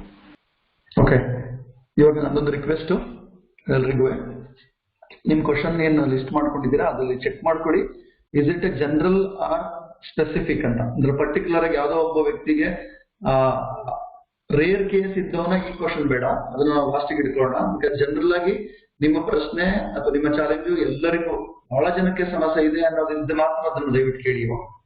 ಅದರ್ವೈಸ್ ಇಲ್ಲೇನಾಗುತ್ತೆ, ನಮಗೆ ಎಂಡ್ಲೆಸ್ ಪ್ರಾಬ್ಲಮ್ಸ್ ಇದೆ, ಬಟ್ ನಮಗೆ ಈಗ ಒಂದು ಡೆಡ್ ಲೈನ್ ಹಾಕೋಬೇಕಾಗುತ್ತೆ, ತುಂಬಾನೇ ಅದು ಎಂಡ್ಲೆಸ್ ಹೋಗ್ತಾ ಇರುತ್ತೆ. ಜನರಲ್ ಆಗಿರ್ತಕ್ಕಂಥದ್ದು ಮ್ಯಾಕ್ಸಿಮಮ್ ಜನಗಳಿಗೆ ಸಮಸ್ಯೆ ಇರ್ತಕ್ಕಂಥದ್ದು, ಅದನ್ನ ನಾವು ಕಂಪ್ಲೀಟ್ ಮಾಡ್ಕೊಳ್ಳೋಣ. ಅದಕ್ಕೆ ನನ್ನ ರಿಕ್ವೆಸ್ಟ್, ದಯವಿಟ್ಟು ನಿಮ್ಮ ಕ್ವಶನ್ಸ್ ಚೆಕ್ ಮಾಡ್ಕೊಳ್ಳಿ. ಆ ತರ ಸ್ಪೆಸಿಫಿಕ್ ಇದ್ರೆ ನಾನು ಅದನ್ನ ನೆಕ್ಸ್ಟ್ ಕ್ವಶನ್ಗೆ ಹೋಗ್ಬೇಕಾಗುತ್ತೆ. ನಮಗೆ ಇಲ್ಲಿಗೆ ಪರ್ಟಿಕ್ಯುಲರ್ ಆಗಿ ಎಲ್ಲರಿಗೂ ಕಾಮನ್ ಆಗಿದೆ, ಚೆಕ್ ಮಾಡಿ. ರಿಕ್ವೆಸ್ಟ್. Good morning sir. ಮೊದಲನೇದಾಗಿ ನಿಮ್ಗೆ ತುಂಬಾ ಧನ್ಯವಾದಗಳು ಸರ್. ತುಂಬಾ ಕ್ವಶನ್ಗಳಿಗೆ ನಮ್ಮಲ್ಲಿ ತುಂಬಾ ಅನುಮಾನಗಳು ಮತ್ತೆ ಸಂದೇಹಗಳು ಕೊಡ್ಬಾರ್ದಾ, ಎಷ್ಟು ಕೊಡ್ಬೇಕು, ಸಾವಿರಾರು ಕ್ವಶನ್ಗಳಿಗೆ ನೀವು ತುಂಬಾ ಸಮರ್ಪಕವಾಗಿ ಆನ್ಸರ್ ಕೊಟ್ಟು ನಮ್ಗೆ ತುಂಬಾ ತಿಳುವಳಿಕೆ ಕೊಡ್ತಾ ಇದ್ದೀರಾ, ಅದಕ್ಕೆ ಕೃತಜ್ಞತೆಗಳು ಹೇಳ್ತಾ ಇದ್ದೀನಿ. ಈಗ ನನ್ನ ಕ್ವಶನ್, ಸಾಮಾನ್ಯವಾಗಿ ಈಗ ನನ್ನಲ್ಲಿ 4-5 ಇದು ಬಂದಿದೆ ಪ್ರಶ್ನೆಗಳು, 4-5 ಜನ ಹೇಳ್ತಾ ಇದ್ದಾರೆ. ಸಾಮಾನ್ಯವಾಗಿ ಬರ್ತಾ ಇದೆ ಇದು ಪ್ರಾಬ್ಲಮ್. ಫ್ಯಾಟಿ ಲಿವರ್, ಮತ್ತೆ ಹೈ ಕೊಲೆಸ್ಟ್ರಾಲು, ಮತ್ತೆ ಶುಗರ್ ಬಾರ್ಡರ್ ಲೆವೆಲ್ ಅಲ್ಲಿ ಬಂದಿದೆ, ಮತ್ತೆ ಓವರ್ ವೆಯ್ಟ್, ಅದ್ರ ಜೊತೆಗೆ ಅಸಿಡಿಟಿ. ಇದೆಲ್ಲ ಒಂದು 25ರಿಂದ 30 ವರ್ಷದ ಇರುವಂತವ್ರಿಗೆ, 4 ಜನನು ಅದೇ ವಯಸ್ಸಿನವರು, 25ರಿಂದ 30 ವರ್ಷ. ಇದಕ್ಕೆ ನಮ್ಮಲ್ಲಿ ಸರಿಯಾದಂತ ಪರಿಹಾರ ಅನ್ನೋದಕ್ಕಿಂತ ಸಮಾಧಾನ ಯಾವ್ದು ಹೇಳ್ಬೋದು ಸರ್? ಫ್ಯಾಟಿ ಲಿವರ್ ಎಲ್ಲ ಒಂದೇ ಮೂಲ. ಐ ಥಿಂಕ್ ಗ್ಯಾಸ್ಟ್ರೈಟಿಸ್ ಆಗುವಂಥದ್ದು ಅಥವಾ sugar level fluctuation, cholesterol, mostly ನನಗೆ ಮೇಲ್ನೋಟಕ್ಕೆ ಕಾಣಿಸ್ತಾ ಇದೆ ಅವ್ರದ್ದು ಸೊ ಫುಡ್ ಹ್ಯಾಬಿಟ್ಸ್ ಆಗಿರ್ಬೋದು ಅಥವಾ ಆಕ್ಟಿವಿಟೀಸ್ ಆಗಿರ್ಬೋದು ಯಾವುದು ಒಳ್ಳೆ ಅಭ್ಯಾಸಗಳು ಇಲ್ಲ ಅನ್ಸುತ್ತೆ. ಮೊದಲನೇದಾಗಿ ಅವರು ಅದರಲ್ಲಿ ಸರಿ ಮಾಡ್ಕೋಬೇಕಾಗತ್ತೆ ಮೇಡಮ್, ಲೈಫ್ ಸ್ಟೈಲ್ ಅಲ್ಲಿ. So the way they carry ಅಥವಾ ತಿನ್ನುವ ಆಹಾರ, ಹೊರಗಡೆ ಏನ್ ತಿಂತಾರೆ, ಏನ್ ಕುಡಿತಾರೆ, ಜಂಕ್ ಫುಡ್ ಸೇವನೆ ಜಾಸ್ತಿ ಇರಬಹುದು, ಎಸ್ಪೆಷಲಿ ಎಕ್ಸೆಸಿವ್ ಕನ್ಸಂಪ್ಷನ್ ಆಫ್ ಕುರುಕುಲು ತಿಂಡಿ. ಸೊ ಇವುಗಳಿಗೆ ಕಾರಣ. ಅಥವಾ ಇಲ್ಲಾಂದ್ರೆ ಆಲ್ಕೋಹಾಲ್. ಸೊ ನಾವೇನ್ ಮಾಡ್ತೀವಿ, ಲಿವರ್ ಸಮಸ್ಯೆ ಬರೋದು ಬರೀ ಆಲ್ಕೋಹಾಲ್ ಅಡಿಕ್ಟರ್ಸ್ಗೆ ಅಂತ. ಬಟ್ ಇನ್ಫ್ಯಾಕ್ಟ್ ತುಂಬಾ ಜನಕ್ಕೆ ಗೊತ್ತಿರಬೇಕು, even intake of cooking oil, ಪ್ರತಿನಿತ್ಯ ನಾವೇನ್ ಊಟದಲ್ಲಿ ನಾವು ಕರಿದ ಪದಾರ್ಥಗಳು ತಿಂತೀವಿ, ಅವುಗಳ ಸೇವನೆಯಿಂದ ಕೂಡ ಈ ಫ್ಯಾಟಿ ಲಿವರ್ ಅಂತ ಸಮಸ್ಯೆ ಉಂಟಾಗುತ್ತೆ. And coming to the area, so straight ಆಗಿ ಹೇಳ್ಬೇಕು ಅಂದ್ರೆ, ಸೊ ಒಂದು ಅದೇ ಅವರ ಲೈಫ್ ಸ್ಟೈಲ್ ಫ್ಯಾಕ್ಟರ್ಸ್ ಏನಿದೆ ಸ್ವಲ್ಪ ಸರಿ ಮಾಡ್ಕೋಬೇಕು, ಅಲರ್ಟ್ ಆಗ್ಬೇಕು ಅವರು. ಸೊ ಇನ್ನ ಬ್ಯಾಲೆನ್ಸ್ ಮಾಡೋದಕ್ಕೆ ಸ್ಟ್ರೈಟ್ ಆಗಿ ಮತ್ತೊಮ್ಮೆ ನನ್ನ ಒಂದು ವೋಟಿಂಗ್ ಬಂದು ಡಿಟಾಕ್ಸ್ ಅನ್ನುವಂತಹ ಪ್ರಾಡಕ್ಟ್ಗೆ. So especially cleansing process correct ಆಗಿ ನಡಿಬೇಕು, ಕರೆಕ್ಟ್ ಆಗಿ ರಕ್ತ ಶುದ್ಧೀಕರಣ ಆಗ್ಬೇಕು, ಲಿವರ್ನ ಸಾಮರ್ಥ್ಯವನ್ನ ಕಾಪಾಡ್ಕೋಬೇಕಾಗತ್ತೆ. ಸೊ ನನ್ನ ಆಯ್ಕೆ ಡಿಟಾಕ್ಸ್ ಇಲ್ಲಿ. ಅದರ ಜೊತೆಗೆ ಆಮ್ಲ ಜ್ಯೂಸ್ ಅಂಡ್ ಒಳ್ಳೆ ಜಗಳಬಂದಿ ಅಂದ್ರೆ ನೋನಿ. ಸೊ ನೋನಿ ಪ್ಲಸ್ ಆಮ್ಲ ಜ್ಯೂಸ್ ಅನ್ನ ರೆಗ್ಯುಲರ್ ಆಗಿ ಯೂಸ್ ಮಾಡೋದ್ರಿಂದ ಖಂಡಿತ ಹೆಲ್ಪ್ ಆಗುತ್ತೆ. ಡಿಟಾಕ್ಸ್ ಅಂತಹ ಟ್ಯಾಬ್ಲೆಟ್ ಗಳನ್ನ ಸೇವನೆ ಮಾಡೋದು ಒಳ್ಳೆಯದು. And coming to support the glucose health, ಅಥವಾ ಬಾರ್ಡರ್ ಲೆವೆಲ್ ಅಲ್ಲಿ ಇದೆ ಅಥವಾ ಪ್ರಾರಂಭಿಕ ಹಂತದಲ್ಲಿ ಶುಗರ್ ಲೆವೆಲ್ ಇದೆ ಅಂದ್ರೆ ಅಲೋವೆರಾದಲ್ಲಿರುವಂತಹ ನಾರಿನಾಂಶ ಅಥವಾ ಇಂಟೆಲೆಕ್ಟೆ ಅಂತ ಪ್ರಾಡಕ್ಟ್ ಗಳನ್ನ ಖಂಡಿತ ನಾವು ರೆಕಮೆಂಡ್ ಮಾಡಬಹುದು. ಸೊ ಅವುಗಳಲ್ಲಿರುವಂತಹ ಎಸ್ಪೆಷಲಿ ಅಲೋವೆರಾ ಜ್ಯೂಸ್ ಅಲ್ಲಿರುವಂತಹ ನಾರಿನಾಂಶ ಶುಗರ್ ಲೆವೆಲ್ ಅನ್ನು ಸ್ಟೆಬಿಲೈಸ್ ಮಾಡುತ್ತೆ. ಅಂಡ್ ಇಂಟೆಲೆಕ್ಟ್ ಇರುವಂತಹ ಸಾಕಷ್ಟು ಆಂಟಿ ಆಕ್ಸಿಡೆಂಟ್ಗಳು ಆರ್ಗನಲ್ ಪ್ರೊಟೆಕ್ಷನ್ ಗೆ ನಿಲ್ತದೆ, ದೇಹದಲ್ಲಿ ಆಕ್ಸಿಡೇಷನ್ ಲೆವೆಲ್ ಕಡಿಮೆ ಆಗ್ತದೆ. ಸೊ ಇದನ್ನ ನೆನಪಲ್ಲಿ ಇಟ್ಕೋಬಹುದು. ಇನ್ ಪರ್ಟಿಕ್ಯುಲರ್ ಕೊಲೆಸ್ಟ್ರಾಲ್ ಎಲಿವೇಟ್ ಆಗಿದ್ರೆ, ಕೊಲೆಸ್ಟ್ರಾಲ್ ಆಲ್ರೆಡಿ ರಕ್ತದಲ್ಲಿ ಜಾಸ್ತಿ ಕಂಡು ಬರ್ತಿದೆ ಅಂದ್ರೆ ಗಾರ್ಲಿಕ್ ಪಲ್ಸ್ ನ ಸಪೋರ್ಟ್ ಅನ್ನ ಇಲ್ಲಿ ತಗೋಬಹುದು. ಗಾರ್ಲಿಕ್ ಪಲ್ಸ್ ವಿಶೇಷವಾಗಿ ಕೊಲೆಸ್ಟ್ರಾಲ್ ಅನ್ನ ಕಡಿಮೆ ಮಾಡೋದಕ್ಕಿರುವಂತಹ ಒಂದು ಉತ್ಪನ್ನ. ರಕ್ತದ ಒತ್ತಡ, ಬ್ಲಡ್ ಸರ್ಕ್ಯುಲೇಷನ್ ಹಾಗೂ ಕೊಲೆಸ್ಟ್ರಾಲ್ ನ ನಿಭಾಯಿಸುವಂತಹ ಕಾರ್ಯ ಗಾರ್ಲಿಕ್ ಪಲ್ಸ್ ಮಾಡ್ಕೊಡ್ತದೆ. ಸೊ ಅದನ್ನ ಟ್ರೈ ಮಾಡಿ ಮೇಡಮ್. ಒಂದು 4-5 ಪ್ರಾಡಕ್ಟ್ ಅನ್ನ ಬೇಕಾಗತ್ತೆ ಇಲ್ಲಿ, ಅವಶ್ಯವಾಗಿ ಬೇಕಾಗತ್ತೆ. ಯಾಕಂದ್ರೆ ಗ್ಯಾಸ್ಟ್ರೈಟಿಸ್ ಅಥವಾ ಇಂಡೈಜೆಷನ್ ಹೇಳ್ತಿದ್ದೀರಾ, ಫ್ಯಾಟಿ ಲಿವರ್ ಹೇಳ್ತಿದ್ದೀರಾ, ಅದ್ರ ಜೊತೆಗೆ ಕೊಲೆಸ್ಟ್ರಾಲ್ ಸಂಭವ ರೈಸ್ ಆಗಿದೆ, ಅದ್ರ ಜೊತೆಗೆ ಗ್ಲೂಕೋಸ್ ಲೆವೆಲ್ ಫ್ಲಕ್ಚುಯೇಟ್ ಆಗ್ತಾ ಇದೆ.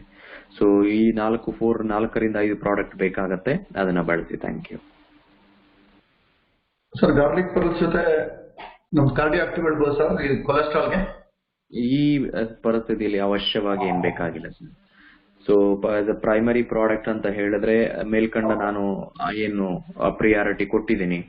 So for assimilation of best nutrient like ಆಮ್ಲ, ನೋನಿ, ಅದ್ರ ಜೊತೆಗೆ ಡಿಟಾಕ್ಸ್ ನಂತಹ ಪ್ರಾಡಕ್ಟ್ ಗಳು, ಪ್ಲಸ್ ಸ್ಟೆಬಿಲೈಸ್ ಮಾಡೋದಕ್ಕೆ ಬೇಕಾದಂತಹ ಇಂಟೆಲೆಕ್ಟೆ ಅಂಡ್ ಅಲೋವೆರಾ ಜ್ಯೂಸ್, ಸದ್ಯಕ್ಕೆ ಇವುಗಳನ್ನ ಅವರು ಸ್ಟಾರ್ಟ್ ಮಾಡಿದ್ರೆ ಸಾಕು.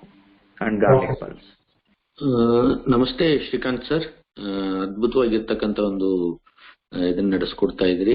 ತುಂಬಾನೇ ಖುಷಿ ಅನ್ಸುತ್ತೆ. ನಾವು ರೋಗಿಗಳನ್ನ ಬಿಟ್ಟು ಭವ್ಯ ಭಾರತ ನಿರ್ಮಾಣ ಆಗ್ಬೇಕು ಅಂದ್ರೆ ಆರೋಗ್ಯವಂತರಿಗೆ ನಮ್ಮ ಪ್ರಾಡಕ್ಟ್ ಅನ್ನ ಇನ್ನೂ ಹೆಚ್ಚು ಕೊಡಬೇಕು ಅನ್ನೋದು ನಿಮ್ಮ ಒಂದು ಇದರಿಂದ ಗೊತ್ತಾಗ್ತಾ ಇದೆ. Thank you so much. ನನ್ನ ಒಂದು ಸಣ್ಣ ಪ್ರಶ್ನೆ, ನಮ್ಮ ಒಂದು ರೀಕ್ರಿಯೇಷನ್ ಅಲ್ಲಿ ಬಂದಿರತಕ್ಕಂಥದ್ದು ಇದು. ಈ ಇತ್ತೀಚೆಗೆ ಏನಾಗ್ತಾ ಇದೆ ಅಂದ್ರೆ ಕೆಲವು ಮಕ್ಕಳು ಹುಟ್ಟಿದಂಗೆನೆ ತಾಯಿಯನ್ನ ಕಳ್ಕೊತಾರೆ, ಅವ್ರಿಗೆ ಎದೆ ಹಾಲು ಸಿಗೋದಿಲ್ಲ. ಆ ಸಮಯದಲ್ಲಿ ಕೌ ಮಿಲ್ಕ್, ಆಕಳ ಹಾಲನ್ನ ಕೊಟ್ಟು ಆ ಮಗುವನ್ನ ಇದನ್ ಮಾಡ್ತಿರ್ತಾರೆ. ಅಂತ ಮಕ್ಕಳಿಗೆ ಏನಾದ್ರು ನಮ್ಮ ಒಂದು ಪ್ರಾಡಕ್ಟ್ ಅಂದ್ರೆ ಪ್ರಾರಂಭದಲ್ಲಿ ಆಗಿರ್ಬೋದು, ಇಲ್ಲ 6 ತಿಂಗಳ ನಂತರ ಆಗಿರ್ಬೋದು, all plant protein are strong and smart ಏನಾದ್ರು ಸ್ವಲ್ಪ ಪ್ರಮಾಣದಲ್ಲಿ ಕೊಡೋ ಸಾಧ್ಯತೆ ಕೊಡಬಹುದಾ ಅನ್ನೋ ಒಂದು ಪ್ರಶ್ನೆ ಬಂತು. ಅದಕ್ಕೆ ನನ್ನ ಈ ಒಂದು ಪ್ರಶ್ನೆ. ಇದರೊಂದಿಗೆ ಇನ್ನೊಂದು, ಇತ್ತೀಚೆಗೆ ಟೀನೇಜ್ ಹುಡುಗಿಯರಲ್ಲಿ ಇರ್ರೆಗ್ಯುಲರ್ ಪೀರಿಯಡ್ ಆಗ್ತಾ ಇದೆ.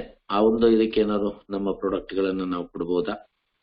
ಪ್ಲಸ್ PCOD ಪ್ರಾಬ್ಲಮ್ ಇರ್ತಕ್ಕಂಥ ಲೇಡೀಸಿಗೆ, ಅವ್ರಿಗೂ ಇರ್ರೆಗ್ಯುಲರ್ ಪೀರಿಯಡ್ ಇರುತ್ತೆ, ಈ PCOD ಪ್ರಾಬ್ಲಮ್ ಇದೆ ಅಂತ ಡಾಕ್ಟರ್ ಇಂದ ಒಂದು ಇದು ಬಂದಿರತಕ್ಕಂಥದ್ದು. ಇವ್ರಿಗೆ ಏನಾದ್ರು ನಮ್ಮ ಪ್ರಾಡಕ್ಟ್ ಗಳನ್ನ ನಾವು ಕೊಡಬಹುದಾ ಅನ್ನೋದು ನನ್ನ ಪ್ರಶ್ನೆ ಇದೆ. ಸೊ ನಿಮ್ಮ ಮೊದಲನೇ ಪ್ರಶ್ನೆ ಸ್ಟ್ರಿಕ್ಟ್ಲಿ ನೋ. ಓಕೆ, ಸೊ ಮೊದಲ 1 ವರ್ಷ ಕಂಪ್ಲೀಷನ್ ಆಗುವವರೆಗೂ ಯಾವುದೇ ರೀತಿ ಸಪ್ಲಿಮೆಂಟೇಶನ್ ಕೊಡೋದ್ರ ಬಗ್ಗೆ ಯೋಚನೆ ಮಾಡಕ್ ಹೋಗ್ಬೇಡಿ. ಓಕೆ, ಸೊ 1 ವರ್ಷ ಮುಗಿದ ನಂತರ 12 ತಿಂಗಳು ಮುಗಿದ ನಂತರ ಮಗುಗೆ you can slowly start with strong and smart, strictly strong and smart. 3 ವರ್ಷ ತುಂಬುವವರೆಗೂ ಸ್ಟ್ರಾಂಗ್ ಅಂಡ್ ಸ್ಮಾರ್ಟ್ ಬಿಟ್ಟು ಇನ್ಯಾವುದೇ ಸಪ್ಲಿಮೆಂಟೇಶನ್ಗೂ ಸದ್ಯಕ್ಕೆ ನನ್ನ ಕ್ಯಾಟಗರಿ ಅಥವಾ ನನ್ನ ಕಿಟ್ ಅಲ್ಲಿ ಇರುವಂತಹ ಉತ್ಪನ್ನ ಯಾವುದೇ ಪ್ರಾಡಕ್ಟ್ ಅವರಿಗೆ ಸೂಕ್ತವಲ್ಲ. ಸೊ ಸ್ಟ್ರಾಂಗ್ ಅಂಡ್ ಸ್ಮಾರ್ಟ್ ಅನ್ನ ಕೂಡ ಹಾಫ್ ಡೋಸೇಜ್ ಅಲ್ಲಿ ನಾವು ಹೇಳೋ ಪ್ರಕಾರ ಅಡಲ್ಟ್ಗೆ ಈ 12 ವರ್ಷದ ಮೇಲ್ಪಟ್ಟ ಮಕ್ಕಳಿಗೆ ಏನ್ ಹೇಳ್ತೀವಿ ಅದರ ಅರ್ಧ ಪ್ರಮಾಣವನ್ನ ನಾವಿಲ್ಲಿ ಹೇಳುವಂತದ್ದು, ಅಥವಾ 6 ವರ್ಷದ ಮೇಲ್ಪಟ್ಟ ಏನ್ ಹೇಳ್ತೀವಿ ಅದರಲ್ಲಿ ಅರ್ಧ ಪ್ರಮಾಣವನ್ನ ನಾವು ಮಕ್ಕಳಿಗೆ ಹೇಳ್ತೀವಿ. ಸೊ 1 ವರ್ಷ ಮುಗಿದ ನಂತರ ನೀವು ಕೊಡುವಂತದ್ದು. ಅಂಡ್ ಎರಡನೇ ಕೇಸ್ ಸ್ಟಡಿ ಏನ್ ಹೇಳ್ತಾ ಇದ್ದೀರಾ, ಸ್ಪೆಸಿಫಿಕ್ ಆಗಿ ಟೀನೇಜ್ ಹುಡುಗಿರು ಅಥವಾ ಹೆಣ್ಣು ಮಕ್ಕಳಿಗೆ ವಿಶೇಷವಾಗಿ ಕೆಲವು ಪ್ರಾಡಕ್ಟ್ ಗಳನ್ನು ನಾನು ಹೈಲೈಟ್ ಮಾಡೋದಾದ್ರೆ, ಎಸ್ಪೆಷಲಿ PCOD ಅಂತ ಸಮಸ್ಯೆ ಆಗಿರಬಹುದು, ಅಥವಾ ಋತುಚಕ್ರದ ಸಮಸ್ಯೆ, ಅಥವಾ ಮೆನ್ಸ್ಟ್ರಿಯಲ್ ಹೆಲ್ತ್ ಸರಿಯಾಗಿ ಆಗ್ತಾ ಇಲ್ಲ, ಅಥವಾ ಇನ್ಯಾವುದೇ ಒಂದು ಸಮಸ್ಯೆ, ಹೆಣ್ಣು ಮಕ್ಕಳ ಸಮಸ್ಯೆ, ವುಮೆನ್ಸ್ ಹೆಲ್ತ್ ಅನ್ನ ಇಂಪ್ರೂವ್ ಮಾಡೋದಕ್ಕೆ ಫ್ಲಾಕ್ಸ್ ಆಯಿಲ್ ಅನ್ನ ಯಾವಾಗ ಮನಸ್ಸಲ್ಲಿ ಇಟ್ಕೊಳ್ಳಿ. ಫ್ಲಾಕ್ಸ್ ಆಯಿಲ್ ಹೆಣ್ಣು ಮಕ್ಕಳಿಗೆ ತುಂಬಾನೇ ಸಹಾಯಕಾರಿ. ಎರಡನೇದು ಸೋಯಾದಿಂದ ಉತ್ಪಾದನೆ ಮಾಡಿದಂತ ಆಲ್ ಪ್ಲಾಂಟ್ ಪ್ರೋಟೀನ್ ತುಂಬಾ ಸಹಾಯಕಾರಿ. ಇವೆರಡೂ ಪ್ರಾಡಕ್ಟ್ಗಳು ಸಾಕಷ್ಟು ಹೆಣ್ಣು ಮಕ್ಕಳಿಗೆ ತನ್ನ ಆರೋಗ್ಯವನ್ನು ಸುಧಾರಿಸಿಕೊಳ್ಳೋದಕ್ಕೆ ಹೆಲ್ಪ್ ಆಗುತ್ತೆ.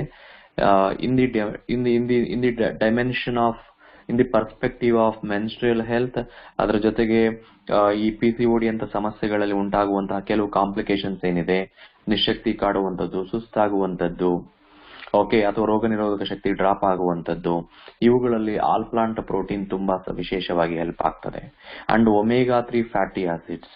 So omega 3 either I can choose flax oil ಅಥವಾ ಈವನ್ ನನ್ನ ಕ್ರಿಲ್ ಆಯಿಲ್, ಇವೆರಡರಲ್ಲಿ ಯಾವ್ದಾದ್ರು ಆಪ್ಷನ್ ತಗೋಬಹುದು. ಬಟ್ ನನ್ನ ಆಯ್ಕೆ ಫ್ಲಾಕ್ಸ್ ಆಯಿಲ್, ಯಾಕಂದ್ರೆ ಇದರಲ್ಲಿ ಸಾಕಷ್ಟು ಫೈಟೋ ಈಸ್ಟ್ರೋಜನ್ ಅನ್ನುವಂತಹ ಹಾರ್ಮೋನುಗಳ ರೀತಿಯಲ್ಲಿ ಮಾಡುವಂತಹ, ವಿಶೇಷವಾಗಿ ಹೆಣ್ಣು ಮಕ್ಕಳ ಹಾರ್ಮೋನುಗಳ ರೀತಿ ಕೆಲಸ ಮಾಡುವಂತಹ ಕೆಲವು ಅಂಶಗಳು ಇದರಲ್ಲಿ ಸಿಕ್ತಿರೋದ್ರಿಂದ ನಾನು ಫ್ಲಾಕ್ಸ್ ಆಯಿಲ್ ನನ್ನ ಆಯ್ಕೆ. ಅಂಡ್ ಮೂರನೇ ಉತ್ಪನ್ನ ನನ್ನ ಆಯ್ಕೆ ಸ್ಪಿರುಲಿನಾ. ಸೊ ಸ್ಪಿರುಲಿನಾದಲ್ಲೂ ಕೂಡ ಸಾಕಷ್ಟು ಸಸ್ಯ ಪೋಷಕಗಳು ಅಡಗಿರೋದ್ರಿಂದ ಅದು ಹೆಣ್ಣು ಮಕ್ಕಳಿಗೆ ತುಂಬಾ ಸಪೋರ್ಟಿವ್ ಆಗಿ ನಿಲ್ತದೆ. ಸ್ಪಿರುಲಿನಾವನ್ನ ಕೂಡ ನಾನಿಲ್ಲಿ ಆಯ್ಕೆ ಮಾಡ್ಕೊಳ್ತೀನಿ. ವಿಶೇಷವಾಗಿ ಟೀನೇಜರ್ಸ್, ಬೆಳೆಯುವಂತಹ ಹೆಣ್ಣು ಮಕ್ಕಳಿಗೆ ಅಥವಾ ಈವನ್ ಗಂಡು ಮಕ್ಕಳಿಗೆ ಸ್ಪಿರುಲಿನಾವನ್ನ ಕೊಡಬಹುದು. Growing childrens, growing teenagers. And 4ನೇ ಉತ್ಪನ್ನ ಮತ್ತೊಮ್ಮೆ ನನ್ನ ಆಂಟಿ ಆಕ್ಸಿಡೆಂಟ್ ನ ಒಂದು ಅಂಶ ನೋನಿ. ಸೊ ನೋನಿಯ ಪ್ರಯೋಜನಗಳನ್ನ ಕೂಡ ನಾನು ಇಲ್ಲಿ ಬಳಸ್ಕೊಳ್ತೀನಿ. ಸರ್, ಇದು ನೆನಪಲ್ಲಿಟ್ಕೊಂಡು ಈ 4 ಪ್ರಾಡಕ್ಟ್ ಅನ್ನ ಖಂಡಿತ ಆಸ್ ಎ ಸಪೋರ್ಟಿವ್ ಆಗಿ ನೀವು ರೆಕಮೆಂಡ್ ಮಾಡುವಂತದ್ದು. ಸೊ ಮೊದಲನೇ ವಿಷಯ, ಮಕ್ಕಳಿಗೆ ಸ್ಟ್ರಿಕ್ಟ್ಲಿ 1 ವರ್ಷದ ಮೇಲ್ಪಟ್ಟು ಮಾತ್ರ ನನ್ನ ಸಪ್ಲಿಮೆಂಟೇಶನ್ ಅನ್ನ ರೆಕಮೆಂಡ್ ಮಾಡುವಂತದ್ದು. ಧನ್ಯವಾದ. Thank you. Sir, good morning sir. Sir, ಈಗ ನಾವು ಪ್ರೋಟೀನ್ ಕ್ರಸ್ಟ್, ಸ್ಪಿರುಲಿನಾ, ನೋನಿ ಇದೆಲ್ಲ ತಗೋತೀವಿ ರೆಗ್ಯುಲರ್ ಆಗಿ ಅಂತ. ಅದರಲ್ಲಿ ಎಲ್ಲಾದ್ರಲ್ಲೂ ವಿಟಮಿನ್ ಇರೋದ್ರಿಂದ ನಾವು ಮಲ್ಟಿ ವಿಟಮಿನ್ ಎಕ್ಸ್ಟ್ರಾ ತಗೋತಿದ್ಯಾ? ಎಲ್ಲರೂ ಜಾಸ್ತಿ ಕಾಂಟ್ಯಾಕ್ಟ್ಸ್ ಇರೋದ್ರಿಂದ. ಓಕೆ, ಸಿ ಮಲ್ಟಿವಿಟಮಿನ್ ದೇಹಕ್ಕೆ ವಿಟಮಿನ್ಗಳ ಪ್ರಮಾಣವನ್ನ ಸರಿದೂಗಿಸೋದಕ್ಕೆ ಅಥವಾ ಅದರ ಗ್ಯಾಪ್ ಅನ್ನ ಕ್ರಿಯೇಟ್ ಮಾಡೋದಕ್ಕೆ ನನ್ನ ಮೋದಿಕೆನ ಸಪ್ಲಿಮೆಂಟೇಶನ್ ಅಲ್ಲಿ ನಾವು ಸೀರಿಯಸ್ ಆಗಿ ಕನ್ಸಿಡರ್ ಮಾಡಬೇಕಾಗಿರೋದು ಮಲ್ಟಿವಿಟಮಿನ್, ಮಲ್ಟಿ ಮಿನರಲ್. ಸೊ ಇನ್ನು 2ನೇ ಪಾಯಿಂಟ್ ಅಲ್ಲಿ ನಿಮಗೆ ಕ್ಲಾರಿಫಿಕೇಶನ್ ಕೊಡ್ತೀನಿ. ದೇಹಕ್ಕೆ ಬೇಕಾದ ಪ್ರಮಾಣ ಏನಿದೆ ಆ ಪ್ರಮಾಣದಲ್ಲಿ 30 to 40% ಅಟ್ಲೀಸ್ಟ್ ಫಿಲ್ ಮಾಡುವಷ್ಟು ಪ್ರಮಾಣ ಅವೈಲಬಿಲಿಟಿ ನನ್ನ ಮಲ್ಟಿವಿಟಮಿನ್ ಅಲ್ಲಿ ಸಿಗುವಂತದ್ದು. ಸೊ ಇನ್ನ ಪ್ರೋಟೀನ್ ಕ್ರಸ್ಟ್ ಅಲ್ಲಿ ನಾವು ಅಲ್ಲಿ ಬ್ಲೆಂಡ್ ಮಾಡಿದೀವಿ, ಅಂದ್ರೆ ಫೋರ್ಟಿಫೈ ಮಾಡಿರೋದು ಪ್ರೋಟೀನ್ ನ ಜೊತೆಗೆ ಸರಿಯಾಗಿ ಬಳಕೆ ಆಗೋದಕ್ಕೆ ಪ್ರೋಟೀನ್ ಅನ್ನ ಅಲ್ಲಿ ಕಂಪೋಸ್ ಮಾಡಿದ್ದಾರೆ. ಅವುಗಳಲ್ಲಿರುವಂತಹ ವಿಟಮಿನ್ಸ್ ಗಳೇನಿದೆ ಅಥವಾ ಇನ್ಯಾವುದೇ ನೋನಿ ಜ್ಯೂಸ್ ಅಲ್ಲಿ ಸಿಗುವಂತಹ ವಿಟಮಿನ್ಸ್ ಏನಿದೆ ಅಥವಾ ನನ್ನ ಅಲೋವೆರಾದಲ್ಲಿ ಸಿಗುವಂತಹ ವಿಟಮಿನ್ಸ್ ಏನಿದೆ ಅದರ ಪ್ರಮಾಣ ಅವೈಲಬಿಲಿಟಿ ಕಡಿಮೆ. ಸೊ ನನ್ನ ಜ್ಯೂಸುಗಳನ್ನ ಕನ್ಸಿಡರ್ ಮಾಡಬೇಕಾದ್ರೆ ಅಲ್ಲಿ ನಾನು ಗಮನ ಹರಿಸಬೇಕಾಗಿರೋದು ಫುಲ್ ಆಫ್ ಆಂಟಿ ಆಕ್ಸಿಡೆಂಟ್, ನನ್ನ ದೇಹದ ರಕ್ಷಣೆಗೆ ನಿಲ್ಲುವಂತಹ ಪೋಷಕಾಂಶಗಳು, ಸಸ್ಯ ಪೋಷಕಗಳು, ಪ್ರೊಟೆಕ್ಟಿವ್ ಏಜೆಂಟ್, ಆಂಟಿ ಆಕ್ಸಿಡೆಂಟ್ಸ್ ಅಂತ ಕರಿತೀವಿ, ಅವುಗಳ ಪ್ರಮಾಣ ಜಾಸ್ತಿ ಇರುತ್ತೆ. ಅಂಡ್ ನನ್ನ ಡೈಜೆಸ್ಟಿವ್ ಎನ್ಸೈಮ್ಸ್ ಅಥವಾ ಜೀರ್ಣಕ್ರಿಯೆಗಳಿಗೆ ಸಂಬಂಧಪಟ್ಟ ಪ್ರಮಾಣ ಅಥವಾ ಆ ಪೋಷಕಗಳ ಪ್ರಮಾಣ ಜಾಸ್ತಿ ಇರುತ್ತೆ. ಸೊ ಇಮ್ಯೂನ್ ಬೂಸ್ಟರ್ಸ್ ಪ್ರಮಾಣ ಜಾಸ್ತಿ ಇರುತ್ತೆ. ಬಟ್ ನಾನು ಒಬ್ಬ ವ್ಯಕ್ತಿಗೆ ಮಲ್ಟಿ ವಿಟಮಿನ್ಸ್ ಅನ್ನ ನಾನು ಕೊಡಬೇಕು ಅಥವಾ ಇವರಿಗೆ ಕೊರತೆ ಆಗಿದೆ, ಅದನ್ನ ಗ್ಯಾಪ್ ಅನ್ನ ಫಿಲ್ ಮಾಡಬೇಕು ಅಂತ ಬಂದಾಗ so strictly multi vitamin multi mineral ಮೊದಲನೇ ಆಯ್ಕೆ ಆಗಿರಬೇಕು. ಎರಡನೇ ಆಯ್ಕೆ ಸ್ಪಿರುಲಿನಾ ಆಗಿರಬೇಕು. ಆಮೇಲೆ ತದನಂತರ ನಿಮ್ಮ ಸೊ ಬೇರೆ ಪ್ರಾಡಕ್ಟ್ಸ್ ಏನ್ ಬರುತ್ತೆ as a secondary benefit protein crust ಆಗಿರ್ಬೋದು, ಅದೇ ರೀತಿ ಇನ್ನು ಬೇರೆ ಜ್ಯೂಸುಗಳು ಏನ್ ಮಾತಾಡ್ತೀವಿ ಇವೆಲ್ಲವೂ ಅವುಗಳಲ್ಲೂ ಸಹ ಇದೆ. ಬಟ್ ಪ್ರಮಾಣ quantity it is best in multi vitamin spirulina. So ಇದು ನೀವು ಗಮನದಲ್ಲಿ ಇಟ್ಕೋಬೇಕಾಗತ್ತೆ sir. Thank you. Sir good morning sir. ಹೇಳಿ ಮೇಡಮ್. ಸರ್ ನಮ್ಮ ಒಂದು ಡೌನ್ ಲೈನ್ ಇದ್ದಾರೆ ಸರ್. ಅವರು ಏನಂತ ಹೇಳಿದ್ರೆ ಇನ್ನೊಂದು ಸ್ಟಿರಾಯ್ಡ್ ಪೇಷಂಟ್ ಇದ್ರು, ಅವ್ರಿಗೆ ಏನು ಕೇಳೋಂಗಿಲ್ಲ, ನೀವು ಡಾಕ್ಟರ್ ಹತ್ರನೇ ಹೋಗ್ಬೇಕು ಅಂತ ಹೇಳಿದ್ರಿ. ಹಾಗಾಗಿ ನಾನು ಅದ್ರ ಬಗ್ಗೆ ಮಾತಾಡಲ್ಲ. ಇನ್ನೊಬ್ರು ಇದ್ದಾರೆ ನಮ್ಮ ಈ ಲೈನಲ್ಲಿ ಇದ್ದಾರೆ, ನವೀನ ಅಂತ ಹೇಳ್ಬಿಟ್ಟು. ಅವ್ರಿಗೆ ಈ ವೆದರ್ ಚೇಂಜ್ ಆದಾಗ ಅವ್ರಿಗೆ ವಾಯ್ಸೇ ಬರಲ್ಲ ಸರ್, ಥ್ರೋಟ್ ಮಾತಾಡಕ್ಕೆ ಆಗಲ್ಲ, ಈವನ್ ಪೇನ್ ಬರುತ್ತೆ, ಆ ಪೇನಿಂದ ಜ್ವರ ಬರುತ್ತೆ, ಈ ತರದ್ದಾಗುತ್ತೆ. ಥೈರಾಯ್ಡ್ ಇದೆ, ಥೈರಾಯ್ಡ್ ಚೆಕ್ ಮಾಡಿಸಿದರೆ ಯಾವುದೇ ತರದ್ದು ಪ್ರಾಬ್ಲಮ್ ಇಲ್ಲ ಅಂತ ಹೇಳಿದಾರಂತೆ. ಆದ್ರೆ ಅವ್ರಿಗೆ ಯಾವ ತರ ಸ್ವಲ್ಪ ಏನಾದ್ರು ಫಂಕ್ಷನ್ ಇತ್ತು ಅಂತ ಹೇಳಿದ್ರೆ ಆಸ್ ಎ ನಾವು ಕೂಡ ಕಸ್ಟಮರ್ ಹತ್ರ ಮಾತಾಡ್ಬೇಕಾಗತ್ತೆ. ಈ ತರ ಒಂದು 5 ಮೆಂಬರ್ಸ್ ಹತ್ರ ಮಾತಾಡಿದ್ರು ಅವ್ರದ್ದು ವಾಯ್ಸೇ ಹೊಟ್ಟೋಗುತ್ತೆ ಸರ್. ನಾನು ಹೇಳಿದ್ದು ನೀನೇ ಮಾತಾಡೋದ್ರಿಂದ ಅವ್ರಿಗೆ ವಾಯ್ಸ್ ಕ್ಲಿಯರಿಟಿ ಗೊತ್ತಾಗುತ್ತೆ, ನಿಮ್ಗೆ ಏನ್ ಪ್ರಾಬ್ಲಮ್ ಅಂತ ಗೊತ್ತಾಗುತ್ತೆ ಅಂತ ನಾನು ಹೇಳಿದ್ದೆ. ಆದ್ರೆ ಸರ್ ಇವತ್ತು ನಾವೇ ಕೇಳ್ಬೇಕು ಅಂತ ಹೇಳಿದ್ರಿಂದ ನಾನೇ ಕೇಳಿದೀನಿ. ನೀವೇನಾದ್ರೂ ಅವಕಾಶ ಕೊಟ್ರೆ, ನವೀನ ಎಂ ಲಕ್ಷ್ಮಣ್ ಅಂತ ಇದ್ದಾರೆ, ಅವ್ರಿಗೆ ನೀವು ಮಾತಾಡೋಕೆ ಅವಕಾಶ ಕೊಟ್ರೆ ಅವ್ರ ಮಾತಿನಿಂದ ನೀವು ಏನಾಗಿದೆ ಅವ್ರಿಗೆ ಅಂತ ತಿಳ್ಕೊಬಹುದು ಸರ್. ಮೇಡಮ್ ಇದು ಕಸ್ಟಮರ್ ತಗೊಳ್ಳೋದು ವೇದಿಕೆ ಅಲ್ಲ ಇದು. ಅದನ್ನ ನಮ್ಮ ವಿಜಯ್ ಸರ್ ಹೇಳಿದಾಗೆ ಸೊ ಜನರಲ್ ಓಕೆ ಎಲ್ಲರಿಗೂ ಒಪ್ಪು ಹಾಗೆ ಕ್ವಶನ್ಸ್ ನೀವೇ ಕೇಳಬಹುದು. ಸೊ ಆಮೇಲೆ ತದನಂತರ ನನಗೆ ಕೇಸ್ ಅರ್ಥ ಆಗ್ತದೆ, ನಾನು ಆಮೇಲೆ ಯಾವ ರೀತಿ ಡೀಲ್ ಮಾಡ್ಬೇಕು ಅಂತ ಹೇಳ್ತೀನಿ. ಯಾಕೆಂದ್ರೆ ಈ ರೀತಿ ಮಾತಾಡ್ತಾ ಹೋದ್ರೆ ನಮಗೆ 365 ದಿವಸ ಬೇಕಾಗ್ತದೆ ಒಬ್ಬೊಬ್ರದ್ದು.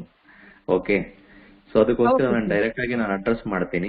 ಸೊ ಮೇಲ್ನೋಟಕ್ಕೆ ನೀವು ಹೇಳಿದ ಪಾಯಿಂಟ್ಸ್ ಇಂದ ನನಗೆ ಕಂಡು ಬಂದಿದ್ದು ಏನು ಅಂತ ಹೇಳಿದ್ರೆ, ಸೊ ವೆದರ್ ಫ್ಲಕ್ಚುಯೇಷನ್ಸ್ ಅಲ್ಲಿ ಅವರಿಗೆ ಸೀಸನ್ ಫ್ಲಕ್ಚುಯೇಟ್ ಆಗ್ತಾ ಇರ್ಬೇಕಾದ್ರೆ ದೇಹದಲ್ಲಿ ಜ್ವರ ಬರುವಂತದ್ದು ಅಥವಾ ಇಮ್ಯುನಿಟಿ ಡ್ರಾಪ್ ಆಗುವಂತದ್ದು ಅಂಡ್ ಮಾತನಾಡೋದ್ರಲ್ಲೂ ಕೂಡ ಕಷ್ಟ ಆಗ್ತದೆ ಅಂತ. ಸೊ ಪ್ರಾಬ್ಲಿ ಇಲ್ಲಿ ಒಂದ್ಸಲ ನಾವು ಡಯಾಗ್ನೈಸ್ ಮತ್ತೆ ಹೇಳ್ತಾ ಇದ್ದೀನಿ. So diagnosis is important. ಮೂಲ ಏನು ಅಂತ, ಸಮಸ್ಯೆ ಏನು ಅಂತ ಆಗ್ತದೆ. ಕೆಲವರಲ್ಲಿ ಸೈನಸೈಟಿಸ್ ಜಾಸ್ತಿ ಆಗ್ತದೆ, ಕೆಲವರಲ್ಲಿ ಅಥವಾ ಅಸ್ತಮೈಟಿಸ್ ಕೆಲವರು ಇರ್ಬೋದು.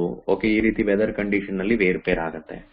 ನಾನಿಲ್ಲಿ ಕನ್ಸಿಡರ್ ಮಾಡ್ತಿರೋದು ಇಮ್ಯುನಿಟಿ ಫ್ಲಕ್ಚುಯೇಷನ್ಸ್ ಇಂದ ಈ ರೀತಿ ಆಗ್ಬೋದು ಅಂತ, ರೋಗ ನಿರೋಧಕ ಶಕ್ತಿ ಕಳ್ಕೊಳ್ಳೋದ್ರಿಂದ ಅಂತ ನಾನು ಕನ್ಸಿಡರ್ ಮಾಡಿಕೊಂಡು ಸೊ ಇತ್ತೀಚೆಗೆ ಬಂದಂತಹ ಕೆಲವು ಪ್ರಾಡಕ್ಟ್ ಗಳನ್ನ ಟ್ರೈ ಮಾಡಬಹುದು. ಅವರ ಇಮ್ಯುನಿಟಿ ಚೆನ್ನಾಗಿ ಸ್ಟ್ರಾಂಗ್ ಆಗಿದ್ರೆ ಇವುಗಳನ್ನ ಫೇಸ್ ಮಾಡುವ ಪ್ರಭಾವ ಕಡಿಮೆ ಆಗತ್ತೆ. ಸೊ ವಿಶೇಷವಾಗಿ ನಾನು ಇಲ್ಲಿ ಕೆಲವು ಸೈವೇದಿಕ್ ಪ್ರಾಡಕ್ಟ್ ಅಥವಾ ಆಯುರ್ವೇದ ಪ್ರಾಡಕ್ಟ್ ಗಳ ಸಹಾಯ ನಿಮಗೆ ಹೇಳ್ತೀನಿ, ಒಂದು ನೋಟ್ ಮಾಡ್ಕೊಳ್ಳಿ. ಸೊ ಜಸ್ಟ್ ನಮ್ಮ ಇತ್ತೀಚೆಗೆ ಲಾಂಚ್ ಆದಂತಹ ಗಿಲಾಯ್ ಅನ್ನುವಂತಹ ಪ್ರಾಡಕ್ಟ್ ಅನ್ನ ಟ್ರೈ ಮಾಡೋದಕ್ಕೆ ಹೇಳಿ. ಸೊ ಗಿಲಾಯ್ ಅನ್ನುವಂತಹ ಈ ಒಂದು ಗಿಲಾಯಿ ತುಂಬಾ ಎಫೆಕ್ಟಿವ್ ಆಗಿ ಇಂತ ಒಂದು ಲೋ ಇಮ್ಯುನಿಟಿ ಇರುವಂತಹ ವ್ಯಕ್ತಿಗಳಿಗೆ ಅಥವಾ ಪದೇ ಪದೇ ಜ್ವರ ಬರೋದು ವೆದರ್ ಕಂಡೀಷನ್ಸ್ ಅಲ್ಲಿ ಅಂತ ವ್ಯಕ್ತಿಗಳಿಗೆ ಇನ್ಫೆಕ್ಷನ್ಸ್ ನ ಫೈಟ್ ಮಾಡೋದಕ್ಕೆ ಗಿಲಾಯ್ ಅನ್ನುವಂತಹ ಪ್ರಾಡಕ್ಟ್ ಅನ್ನ ಖಂಡಿತ ಅವರು ಟ್ರೈ ಮಾಡಬಹುದು. ಎರಡನೇದು ಚವನ್ ಫ್ರೆಶ್ ಅಂತ ಈಗ ಲಾಂಚ್ ಆಗಿದೆ. ಅದು ಕೂಡ ಅವರು ಬೆಳಿಗ್ಗೆ ಹೊತ್ತು ಅಟ್ಲೀಸ್ಟ್ ಒಮ್ಮೆ 1 ಸ್ಪೂನ್ ಅನ್ನ ತಗೊಂಡು ತದನಂತರ ಸ್ವಲ್ಪ ಹಾಲು ಕುಡಿಯೋದಕ್ಕೆ ಹೇಳಿ.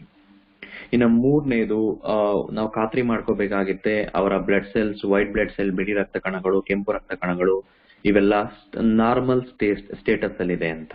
ಅದು ಒಂದು ಸಲ ಪರೀಕ್ಷೆ ಮಾಡಿಕೊಂಡು ದಯವಿಟ್ಟು WBC ಅಂಡ್ RBC ಕರೆಕ್ಟ್ ಆಗಿರಬೇಕು, ಕೌಂಟು ಏರುಪೇರು ಇರಬಾರದು, ಅದನ್ನ ಖಾತ್ರಿ ಮಾಡ್ಕೊಳ್ಳೋದಕ್ಕೆ ಹೇಳಿ. ಸೊ ಅದರ ಜೊತೆಗೆ ಇನ್ನ ಆಲ್ ಪ್ಲಾಂಟ್ ಪ್ರೋಟೀನ್ ಹಾಗೂ ಮಲ್ಟಿ ವಿಟಮಿನ್ ಗಳನ್ನ ಅದನ್ನ ಆಪ್ಷನ್ ಇಟ್ಕೋಬಹುದು. ಸೊ ಈ 4 ಪ್ರಾಡಕ್ಟ್ ಗಳನ್ನ ಇದನ್ನ ಅವರಿಗೆ ನಾನು ರೆಕಮೆಂಡ್ ಮಾಡೋದಕ್ಕೆ ಇಷ್ಟಪಡ್ತೀನಿ ಈ ಒಂದು ಕೇಸಲ್ಲಿ. ಧನ್ಯವಾದ. Thank you. ಈ ಒಂದು ಪಿತ್ತಕೋಶ ಅಂತ ಏನ್ ಹೇಳ್ತಾರೆ ಅದರಲ್ಲಿ ಒಂದು ಸ್ಟೋನ್ ಹಾಕಿ ಮತ್ತೆ ಆಪರೇಷನ್ ಆಗಿದೆ ಅಂತ ಹೇಳಿದ್ರು.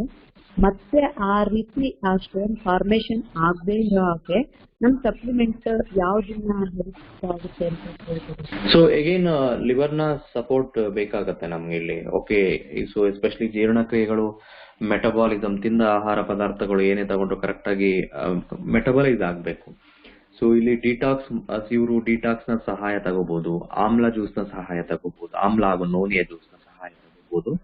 ಸೊ ಇದು ಚೆನ್ನಾಗಿ ಹೆಲ್ದಿ ಒಂದು ಮೆಟಬಾಲಿಸಮ್ ಯಾವಾಗ ಆಗ್ತಿರತ್ತೆ, ಕನ್ವರ್ಷನ್ ಚೆನ್ನಾಗಿ ಆಗ್ತಿರತ್ತೆ, ಡೈಜೆಷನ್ ಸ್ಟೆಬಲೈಸ್ ಆಗತ್ತೆ. ಸೊ ಈ ರೀತಿ ಸ್ಟೋನ್ ಫಾರ್ಮೇಶನ್ ಆಗೋದು ದೂರ ಇಡಬಹುದು. ಅಂಡ್ ವಾಟರ್ ಇಂಟೇಕ್ ಚೆನ್ನಾಗಿ ತಗೊಳ್ಳೋದಕ್ಕೆ ಹೇಳಿ. ಅದರ ಜೊತೆಗೆ ನಾನು ಮೇಲ್ಕಂಡ ಒಂದು 3 ಪ್ರಾಡಕ್ಟ್ ಏನ್ ಹೇಳಿದೆ, ನೋನಿ, ಆಮ್ಲ ಪ್ಲಸ್ ಡಿಟಾಕ್ಸ್ ಗಳನ್ನ, ಸೊ ಅವುಗಳನ್ನ ಬಳಸೋದ್ರಿಂದ ಖಂಡಿತ ಅವ್ರಿಗೆ ಹೆಲ್ಪ್ ಆಗುತ್ತೆ madam. Thank you sir. Good morning sir. Gajendra ಮಾತಾಡ್ತಾ ಇರೋದು. ಸರ್, ಈಗ ನಾರ್ಮಲ್ ಆಗಿ ತುಂಬಾ ಜನಗಳಿಗೆ ಈಗ ನಾನು ನೋಡ್ತಾ ಇರೋದು ಕಸ್ಟಮರ್ಗಳಲ್ಲಿ, ಈಗ ನನಗೂ ಕೂಡ ಆಗಿತ್ತು, ಪೈಲ್ಸ್ ಪ್ರಾಬ್ಲಮ್ ಅಂತ ಬರುತ್ತೆ. ಈ ಪೈಲ್ಸ್ ಪ್ರಾಬ್ಲಮ್ ಆದಾಗ ನಮ್ಮ ಒಂದು ಮೋದಿ ಕೇರ್ ನಲ್ಲಿ ಇರ್ತಕ್ಕಂಥ ಪ್ರಾಡಕ್ಟ್ ಗಳನ್ನ ಯಾವ್ದನ್ನ ರೆಕಮೆಂಡ್ ಮಾಡಬಹುದು? ಆಮೇಲೆ ಮೋದಿ ಕೇರ್ ಪ್ರಾಡಕ್ಟ್ ನ ರೆಕಮೆಂಡ್ ಮಾಡಿದಾಗ ವ್ಯಕ್ತಿಯಿಂದ ವ್ಯಕ್ತಿಗೆ ರಿಸಲ್ಟ್ ಏನಾದ್ರು ಡಿಫರೆನ್ಸ್ ಇರುತ್ತಾ? ಇದು ನನ್ನ ಕ್ವೆಶ್ಚನ್ ಸರ್. ಓಕೆ, ನೀವು ಯಾವ ಪರ್ಪಸ್ಗೋಸ್ಕರ ರೆಕಮೆಂಡ್ ಮಾಡಬೇಕು ಸರ್ ಇವರಿಗೆ, ಪೈಲ್ಸ್ ಪೇಷಂಟ್ಸ್? ಅವ್ರಿಗೆ ಪೈಲ್ಸ್ ಅಂದ್ರೆ ತುಂಬಾ ಉರಿ ಬರ್ತಾ ಇರುತ್ತೆ ಸರ್, ಅವ್ರಿಗೆ ಮೋಷನ್ ಕರೆಕ್ಟ್ ಆಗಿ ಆಗ್ತಿರಲ್ಲ, ಆಮೇಲೆ ಬ್ಲಡ್ ಹೋಗ್ತಾ ಇರುತ್ತೆ. ಓಕೆ, ಇದು ಎಸ್ಪೆಷಲ್ ನನಗೆ ಆಗಿತ್ತು. ನನಗೊಂದು ಒಳ್ಳೆ ರಿಸಲ್ಟ್ ಸಿಕ್ಕಿದೆ. ನಾನು ಬಳಸಿರೋದು ಮೋದಿ ಕೇರ್ ನಲ್ಲಿ ಅಲೋವೆರಾ ಜ್ಯೂಸು, ಆಮ್ಲಾ ಜ್ಯೂಸು ಜೊತೆಗೆ ಡಿಟಾಕ್ಸ್, ಇನ್ನ ನಮ್ದು ಬೇಬಿ ರ್ಯಾಶ್ ಕ್ರೀಮ್, ಇದಿಷ್ಟು ನಾನು ಬಳಸಿದ್ದೆ. ನಂಗೆ ರಿಸಲ್ಟ್ ಬಂದಿದೆ. ಬಟ್ ಇದನ್ನ ನಂಗೆ ರಿಸಲ್ಟ್ ಬಂದು ನಾನು ಇನ್ನೊಬ್ರಿಗೆ ಶೇರ್ ಮಾಡಿದಾಗ ಆ ವ್ಯಕ್ತಿಯಿಂದ ವ್ಯಕ್ತಿಗೆ ರಿಸಲ್ಟ್ ಬಂದಿಲ್ಲ. ಅದಕ್ಕೆ ಏನ್ ಕೊಡ್ಬೋದು sir? Same problem. So again piles ಈ ಒಂದು ಸಮಸ್ಯೆಗಳು ಆಸ್ ಎ ಮೆಡಿಕಲ್ ಕಂಡೀಷನ್ ಅಂತ ಕನ್ಸಿಡರ್ ಮಾಡಿ ಮೊದಲನೇದಾಗಿ ಟ್ರೀಟ್ಮೆಂಟ್ ತಗೋಬೇಕು. ಸೊ ನಿಮ್ಮ ದೇಹಕ್ಕೆ ಬೇಕಾದ ಟ್ರೀಟ್ಮೆಂಟ್ ಅವಶ್ಯಕತೆ ಇರಲಿಲ್ಲ, ಬಟ್ ಖಂಡಿತ ಇದರಲ್ಲೂ ಟ್ರೀಟ್ಮೆಂಟ್ ಬೇಕಾಗತ್ತೆ. ಬಟ್ ಅಸಿಮಿಲೇಷನ್, ಸೊ ತಿನ್ನೋ ಊಟದಲ್ಲಿ ಯಾವ ರೀತಿ ಅವರು ಬ್ಯಾಲೆನ್ಸ್ ಮಾಡ್ತಾ ಇದ್ದಾರೆ ಅದನ್ನ ಗಮನಿಸಬೇಕು, ಟೆಸ್ಟ್ ಮಾಡಬೇಕು. ಸೊ ಎಸ್ಪೆಷಲಿ ತಿನ್ನುವ ಪದಾರ್ಥಗಳಲ್ಲಿ ನಾರಿನಾಂಶ ಸೇವನೆ ಚೆನ್ನಾಗಿ ಮಾಡೋದ್ರಿಂದ ಸಹಾಯ ಆಗ್ತದೆ. ಸೊ ಅದರ ಜೊತೆಗೆ ಇಂಟೇಕ್ ಆಫ್ ವಾಟರ್ ಅಥವಾ ಲಿಕ್ವಿಡ್ಸ್ ಚೆನ್ನಾಗಿ ದೇಹಕ್ಕೆ ಹೋಗ್ತಾ ಇದ್ರೆ ತುಂಬಾ ಸುಲಭ ಆಗ್ತದೆ. ಸೊ ಇದೇ ಕಾನ್ಸೆಪ್ಟ್ ಅನ್ನ ಇಟ್ಕೊಂಡು ಈಸಿ ಫ್ಲೋ ಅಥವಾ ಈಸಿ ಮೂವ್ಮೆಂಟ್, ಮೊಬೈಲ್ ಮೂವ್ಮೆಂಟ್ಸ್ ತುಂಬಾ ಸುಲಭವಾಗಿ ಆಗುವುದಕ್ಕೆ ಉರಿಯೂತ ಕಾಡದ ಹಾಗೆ, ಸೊ ನೀವ್ ಹೇಳಿದ ಹಾಗೆ ಆಮ್ಲ ಡಿಟಾಕ್ಸ್ ನಂತಹ ಉತ್ಪನ್ನಗಳು ಖಂಡಿತ ಪ್ರತಿಯೊಬ್ಬರಿಗೂ ರೆಕಮೆಂಡ್ ಮಾಡಬಹುದು. ಆಸ್ ಎ ಜನರಲ್ ಆಗಿ ವೇರಿ ಆಗುವುದು ಅವರ ದೇಹದ ಒಂದು ಪರಿಸ್ಥಿತಿ ಹಾಗೂ ಅವರ ಒಂದು ಸಮಸ್ಯೆಯ ಪರಿಸ್ಥಿತಿಯಿಂದ ಆ ರೀತಿ ಕಂಡು ಬರ್ತದೆ, ವೇರಿ ಆಗ್ತದೆ. ಬಟ್ ಅದರ್ವೈಸ್ ನನ್ನ ಉತ್ಪನ್ನದ ಪರ್ಪಸ್ ವೆರಿ ಸಿಂಪಲ್. ಸೊ ನಾನು ಸೇವನೆ ಮಾಡುವಂತಹ ಊಟವನ್ನ ತುಂಬಾ ಸುಲಭವಾಗಿ ಫ್ಲೋ ಮಾಡಬೇಕು. ಎರಡನೇದು ದೇಹದ ತಾಪವನ್ನ ನಿಯಂತ್ರಣ ಮಾಡಬೇಕು, to stabilise the body temperature. ಅಂದು ಜೀರ್ಣಕ್ರಿಯೆಗಳು ತುಂಬಾ ಸುಲಭವಾಗಿ ನಡೀತಾ ಇರಬೇಕು. ಈ ಪ್ರಕ್ರಿಯೆಯಲ್ಲಿ ಈಸಿ ಅಸಿಮಿಲೇಷನ್ಗೋಸ್ಕರ ನೋನಿ ಪ್ಲಸ್ ಆಮ್ಲ, ಅದರ ಜೊತೆಗೆ ಡಿಟಾಕ್ಸ್ ನಂತಹ ಉತ್ಪನ್ನಗಳು ಖಂಡಿತ ಸಾಕಷ್ಟು ಈ ವ್ಯಕ್ತಿಗಳಿಗೆ ನೀವು ಕೊಡಬಹುದು. ಅಂಡ್ ಏನು ತುಂಬಾ ಬ್ಲೀಡಿಂಗ್ ಆಗ್ತದೆ, ಅಗೈನ್ ಅದನ್ನ ರಿಪ್ಲೆನಿಶ್ ಮಾಡಬೇಕು, ರಕ್ತ ಕಣಗಳು ಉತ್ಪಾದನೆ ಆಗ್ಬೇಕು, ಇಮ್ಯುನಿಟಿ ಚೆನ್ನಾಗಿರಬೇಕು, ಸುಸ್ತಾಗಬಾರದು. ಸೊ ಅಲ್ಲಿ ಕೂಡ ಆಮ್ಲ ಹಾಗೂ ನೋನಿ ಅಂತ ಜ್ಯೂಸ್ಗಳು ತುಂಬಾ ಹೆಲ್ಪ್ ಆಗ್ತದೆ. ಸೊ ಇದನ್ನ ನೀವು ರೆಕಮೆಂಡ್ ಮಾಡ್ಕೊಂಡು ಹೋಗ್ಬೋದು. Thank you. ನಮಸ್ತೆ ಸರ್. ನನ್ನ ಕ್ವಶನ್ ಅಂತಂದ್ರ, ಈಗ ಶುಗರ್ ಇದ್ದವ್ರಿಗೆ ದೊಡ್ಡವ್ರ ಆದ್ಮೇಲೆ ಕೊಡ್ತೀವಿ, ಆದ್ರೆ ಬಿಲೋ 13 years ಆಮೇಲೆ 1 year ಮಗುಗೂ ಈ ತರ ಶುಗರ್ ಬಂದಾಗ ಯಾವ ಪ್ರಾಡಕ್ಟ್ಸ್ ಕೊಡ್ಬೋದು ಅಂತೇಳಿ? Very very simple. ಓಕೆ, ಮಕ್ಕಳಿಗೆ ಅಂತ ಹೇಳಿ ನಾನು ಮೊದಲನೇ ದಿವಸನೇ ನಾನು ಕ್ಲಾರಿಫಿಕೇಶನ್ ಕೊಟ್ಟಿದ್ದೀನಿ. ಅವರಿಗೆ ಶುಗರ್ ಇರ್ಲಿ ಅಥವಾ ಇಲ್ಲದೆ ಇರ್ಲಿ, ಓಕೆ, ನನ್ನ ಬಳಿ ಆಪರ್ಚುನಿಟಿ ಸದ್ಯಕ್ಕೆ ನನಗೆ ಬೌಂಡರಿ ಇದೆ, ಅಂದ್ರೆ ನನಗೆ ಒಂದು ರೆಸ್ಟ್ರಿಕ್ಷನ್ ಇದೆ. ನನ್ನ ಬಳಿ ಇರೋದು limited products for the kids health. ಒಂದು ಮತ್ತೊಮ್ಮೆ ರಿಪೀಟ್ ಮಾಡ್ತಾ ಇದ್ದೀನಿ, ಕಿಡ್ಸ್ ಡ್ರಿಂಕ್ ಬಿಟ್ರೆ ನನಗೆ ಯಾವುದೇ ಪ್ರಾಡಕ್ಟ್ ಕೂಡ ನನಗೆ 2 ವರ್ಷದಿಂದ ನಾನು ರೆಕಮೆಂಡ್ ಮಾಡೋದಕ್ಕೆ ಇನ್ನು ಯಾವುದೇ ಪ್ರಾಡಕ್ಟ್ ಇಲ್ಲ, ಅದು ಕೂಡ 1 ವರ್ಷದ ನಂತರ. So strong and smart, it is common for all kind of a children, ಅಥವಾ ಯಾರ್ಯಾರ ಮಕ್ಕಳಿದ್ದಾರೆ ಅವರಿಗೆ ರೆಕಮೆಂಡ್ ಮಾಡಬಹುದು. ಅಂಡ್ ವಿತೌಟ್ ಶುಗರ್, ಓಕೆ, ಸಕ್ಕರೆಯನ್ನು ಆಡ್ ಮಾಡಿದಾಗ, ಆರ್ಟಿಫಿಷಿಯಲ್ ಸಕ್ಕರೆಯನ್ನು ಆಡ್ ಮಾಡಿದಾಗ ಅದೊಂದು ಬಿಟ್ರೆ, ಬೆಳೀತಾ 6 ವರ್ಷದ ನಂತರ you can think of spirulina, okay, you can think of noni. So ಇದನ್ನ ನೀವು ಇನ್ನೊಂದ್ಸಲ ನೀವು ಕನ್ಸಿಡರ್ ಮಾಡಿಕೊಂಡು ಮುಂದುವರಿಸಿ ಮೇಡಮ್. Thank you. ನಂದು ಪ್ರಾಬ್ಲಮ್ ಅಂದ್ರೆ ಒಂದು 2-3 ಕ್ವೆಶನ್ಸ್ ಇದೆ. ಒಂದು, ಈಗ ಶುಗರ್ ಇರೋರಿಗೆ ನಾವು ಚ್ಯವನ್ಪ್ರಾಶ್ ಕೊಡ್ಬೋದಾ? ಯಾಕಂದ್ರೆ ಅದರಲ್ಲಿ ಸ್ವಲ್ಪ ಸ್ವೀಟ್ ಅಂಶ ಇರೋದ್ರಿಂದ ಅದನ್ನ ನಾವು ಕೊಡ್ಬೋದಾ ಅನ್ನೋದು ಒಂದು ಕ್ವೆಶನ್. ಇನ್ನೊಂದು, ಗರ್ಭಾಶಯದಲ್ಲಿ ಒಂದು ಟ್ಯೂಬ್ ಬ್ಲಾಕೇಜ್ ಆಗಿ ಮಕ್ಕಳಾಗದೇ ಇರೋ ಸಮಸ್ಯೆಗೆ, ಆ ಪ್ರಾಬ್ಲಮ್ಗೆ ಏನಾದ್ರೂ ನಮ್ಮ ಮೋದಿ ಕೇರ್ ಪ್ರಾಡಕ್ಟ್ ನ ಸಪ್ಲಿಮೆಂಟ್ ನ ಕೊಡ್ಬೋದಾ ಅಂತ. ಇನ್ನೊಂದು 10 ರಿಂದ 12 ವರ್ಷ ಮಕ್ಕಳಿಗೆ ಇದರ ಪೈಲ್ಸ್ ಬಂದಾಗ, ಈಗ ದೊಡ್ಡವರಿಗೆ ಹೇಳಿದ್ರಿ, ಅದೇ ಒಂದು ಮಕ್ಕಳಿಗೂ ಸಹಿತ ಲೆಸ್ ದನ್ 12 years ಗೆ ಬಂದರೆ ಅದೇ ಒಂದು ಈಗ ಏನ್ ಹೇಳಿದ್ರಿ ಅವೇ ಐಟಮ್ಸ್ ನ ಕೊಡ್ಬೋದಾ, ಬೇರೆ ಏನಾದ್ರು ನಾವು ರೆಕಮೆಂಡ್ ಮಾಡ್ಬೋದಾ ಅಂತ ನನ್ನ ಕ್ವಶನ್. ನಿಮ್ಮ ಮೊದಲನೇ ಪ್ರಶ್ನೆ ಏನಾಯ್ತು ಸರ್? ಒಂದೊಂದೇ ಕೇಳಿ. ಆಕ್ಚುಲಿ ಈ ರೀತಿ ಮಲ್ಟಿಪಲ್ ಕ್ವಶನ್ಸ್ ಕೇಳಿದ್ರೆ ಬಾರಿ ಕಷ್ಟ ಆಗ್ತದೆ. ಸರ್ ಚ್ಯವನ್ಪ್ರಾಶ್ ನಾವು ಶುಗರ್ ಇರೋರಿಗೆ ಕೊಡ್ಬೋದಾ ಒಂದು? ಖಂಡಿತ ನೀವು 1 ಟೀ ಸ್ಪೂನ್ ಅಂತೆ ಪ್ರತಿ ದಿವಸ 1 ಸ್ಪೂನ್ ಅಂತೆ ಖಂಡಿತ ಬಳಸಬಹುದು, ತೊಂದರೆ ಏನಿಲ್ಲ. ಸೊ ಯೂಶಲಿ ರೆಗ್ಯುಲರ್ ಆಗಿ 2 ರಿಂದ 2 ಸ್ಪೂನ್ ಹೇಳ್ತೀವಿ ಅಡಲ್ಟ್ಸ್ಗೆ, ವಯಸ್ಕರಿಗೆ. ಸೊ ಇವರು ಕೂಡ 1 ಟೀ ಸ್ಪೂನ್ ಪ್ಲಸ್ ಹಾಲಿನ ಜೊತೆಗೆ ಬೆಳಿಗ್ಗೆ ಹೊತ್ತು ತಗೋಬಹುದು. ರೆಗ್ಯುಲರ್ ಆಗಿ ಬೇಕಾದ್ರೆ 1 ಸ್ಪೂನ್ ಅನ್ನ ಬಳಸ್ತಾ ಹೋಗ್ಬಹುದು ಸರ್, ತೊಂದರೆ ಏನಿಲ್ಲ. ಇನ್ನು ಎರಡನೇ ಅಂಶ ನೀವು ಕೇಳ್ತಾ ಇದ್ರಿ, ಎರಡನೇ ಕ್ವಶನ್ ಏನಿದೆ ನಿಮ್ದು ರಿಲೇಟೆಡ್ ಟು ಕನ್ಸೀವ್ ಅಥವಾ ಮಕ್ಕಳಾಗದೇ ಇರೋದು, ಖಂಡಿತ ದಯವಿಟ್ಟು ಸ್ಟ್ರಿಕ್ಟ್ಲಿ ಮೆಡಿಕಲ್, ನನ್ನ ಯಾವುದೇ ಸಪ್ಲಿಮೆಂಟೇಷನ್ ಹೆಸರು ಕೂಡ ನಾನು ಹೇಳಕ್ ಹೋಗಲ್ಲ. ಇನ್ನು ಮೂರನೇ ಪ್ರಶ್ನೆ ಏನಿದೆ? 10 ರಿಂದ 12 ವರ್ಷ ಮಕ್ಕಳಿಗೆ ಪೈಲ್ಸ್ ಬಂದಾಗ ಈಗೇನು ಮಕ್ಕಳಿಗೆ ಕೊಡಲು ಅವಕಾಶ ಇರುವಂತಹ ಸಪ್ಲಿಮೆಂಟೇಷನ್ ಅನ್ನ ಕೊಡಿ ಸರ್.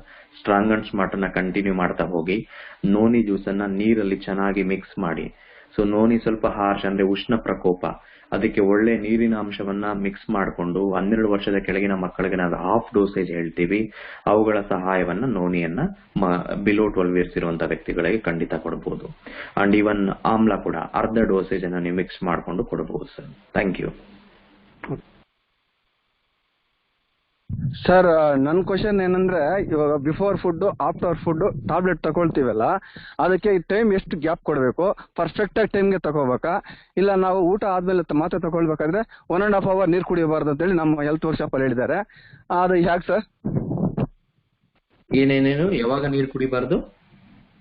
ಅಲ್ಲ, ನಾವು ಊಟ ಆದ್ಮೇಲೆ 1.5 hour ಬಿಟ್ಕೊಂಡು ನೀರು ಕುಡಿಬೇಕಂತ ನಮ್ಮ ಹೆಲ್ತ್ ವರ್ಕ್ಶಾಪ್ ಅಲ್ಲಿ ಹೇಳಿದ್ದಾರೆ ಸರ್. ಊಟದ ನಂತರ ನೀರು ಕುಡಿಯೋದು. ಇವಾಗ ನಾವು ಟ್ಯಾಬ್ಲೆಟ್ ತಗೋಬೇಕಾದ್ರೆ ಊಟ ಆದ್ಮೇಲೆ ತಗೋಬೇಕಲ್ಲ, ಎಷ್ಟು ಟೈಮ್ ಬಿಟ್ಟು ತಗೋಬೇಕು? ಇಲ್ಲ ಬಿಫೋರ್ ಫುಡ್ ತಗೊಳ್ಳೋ ಟ್ಯಾಬ್ಲೆಟ್ಸ್ ಇದಾವಲ್ಲ, ಅದು ಎಷ್ಟು ತಗೋಬೇಕು? ವೆಂಕಟೇಶ್ವರ ಒಂದ್ ನಿಮಿಷ, ನಾನೇ ಹೇಳ್ತೀನಿ ಇದನ್ನ.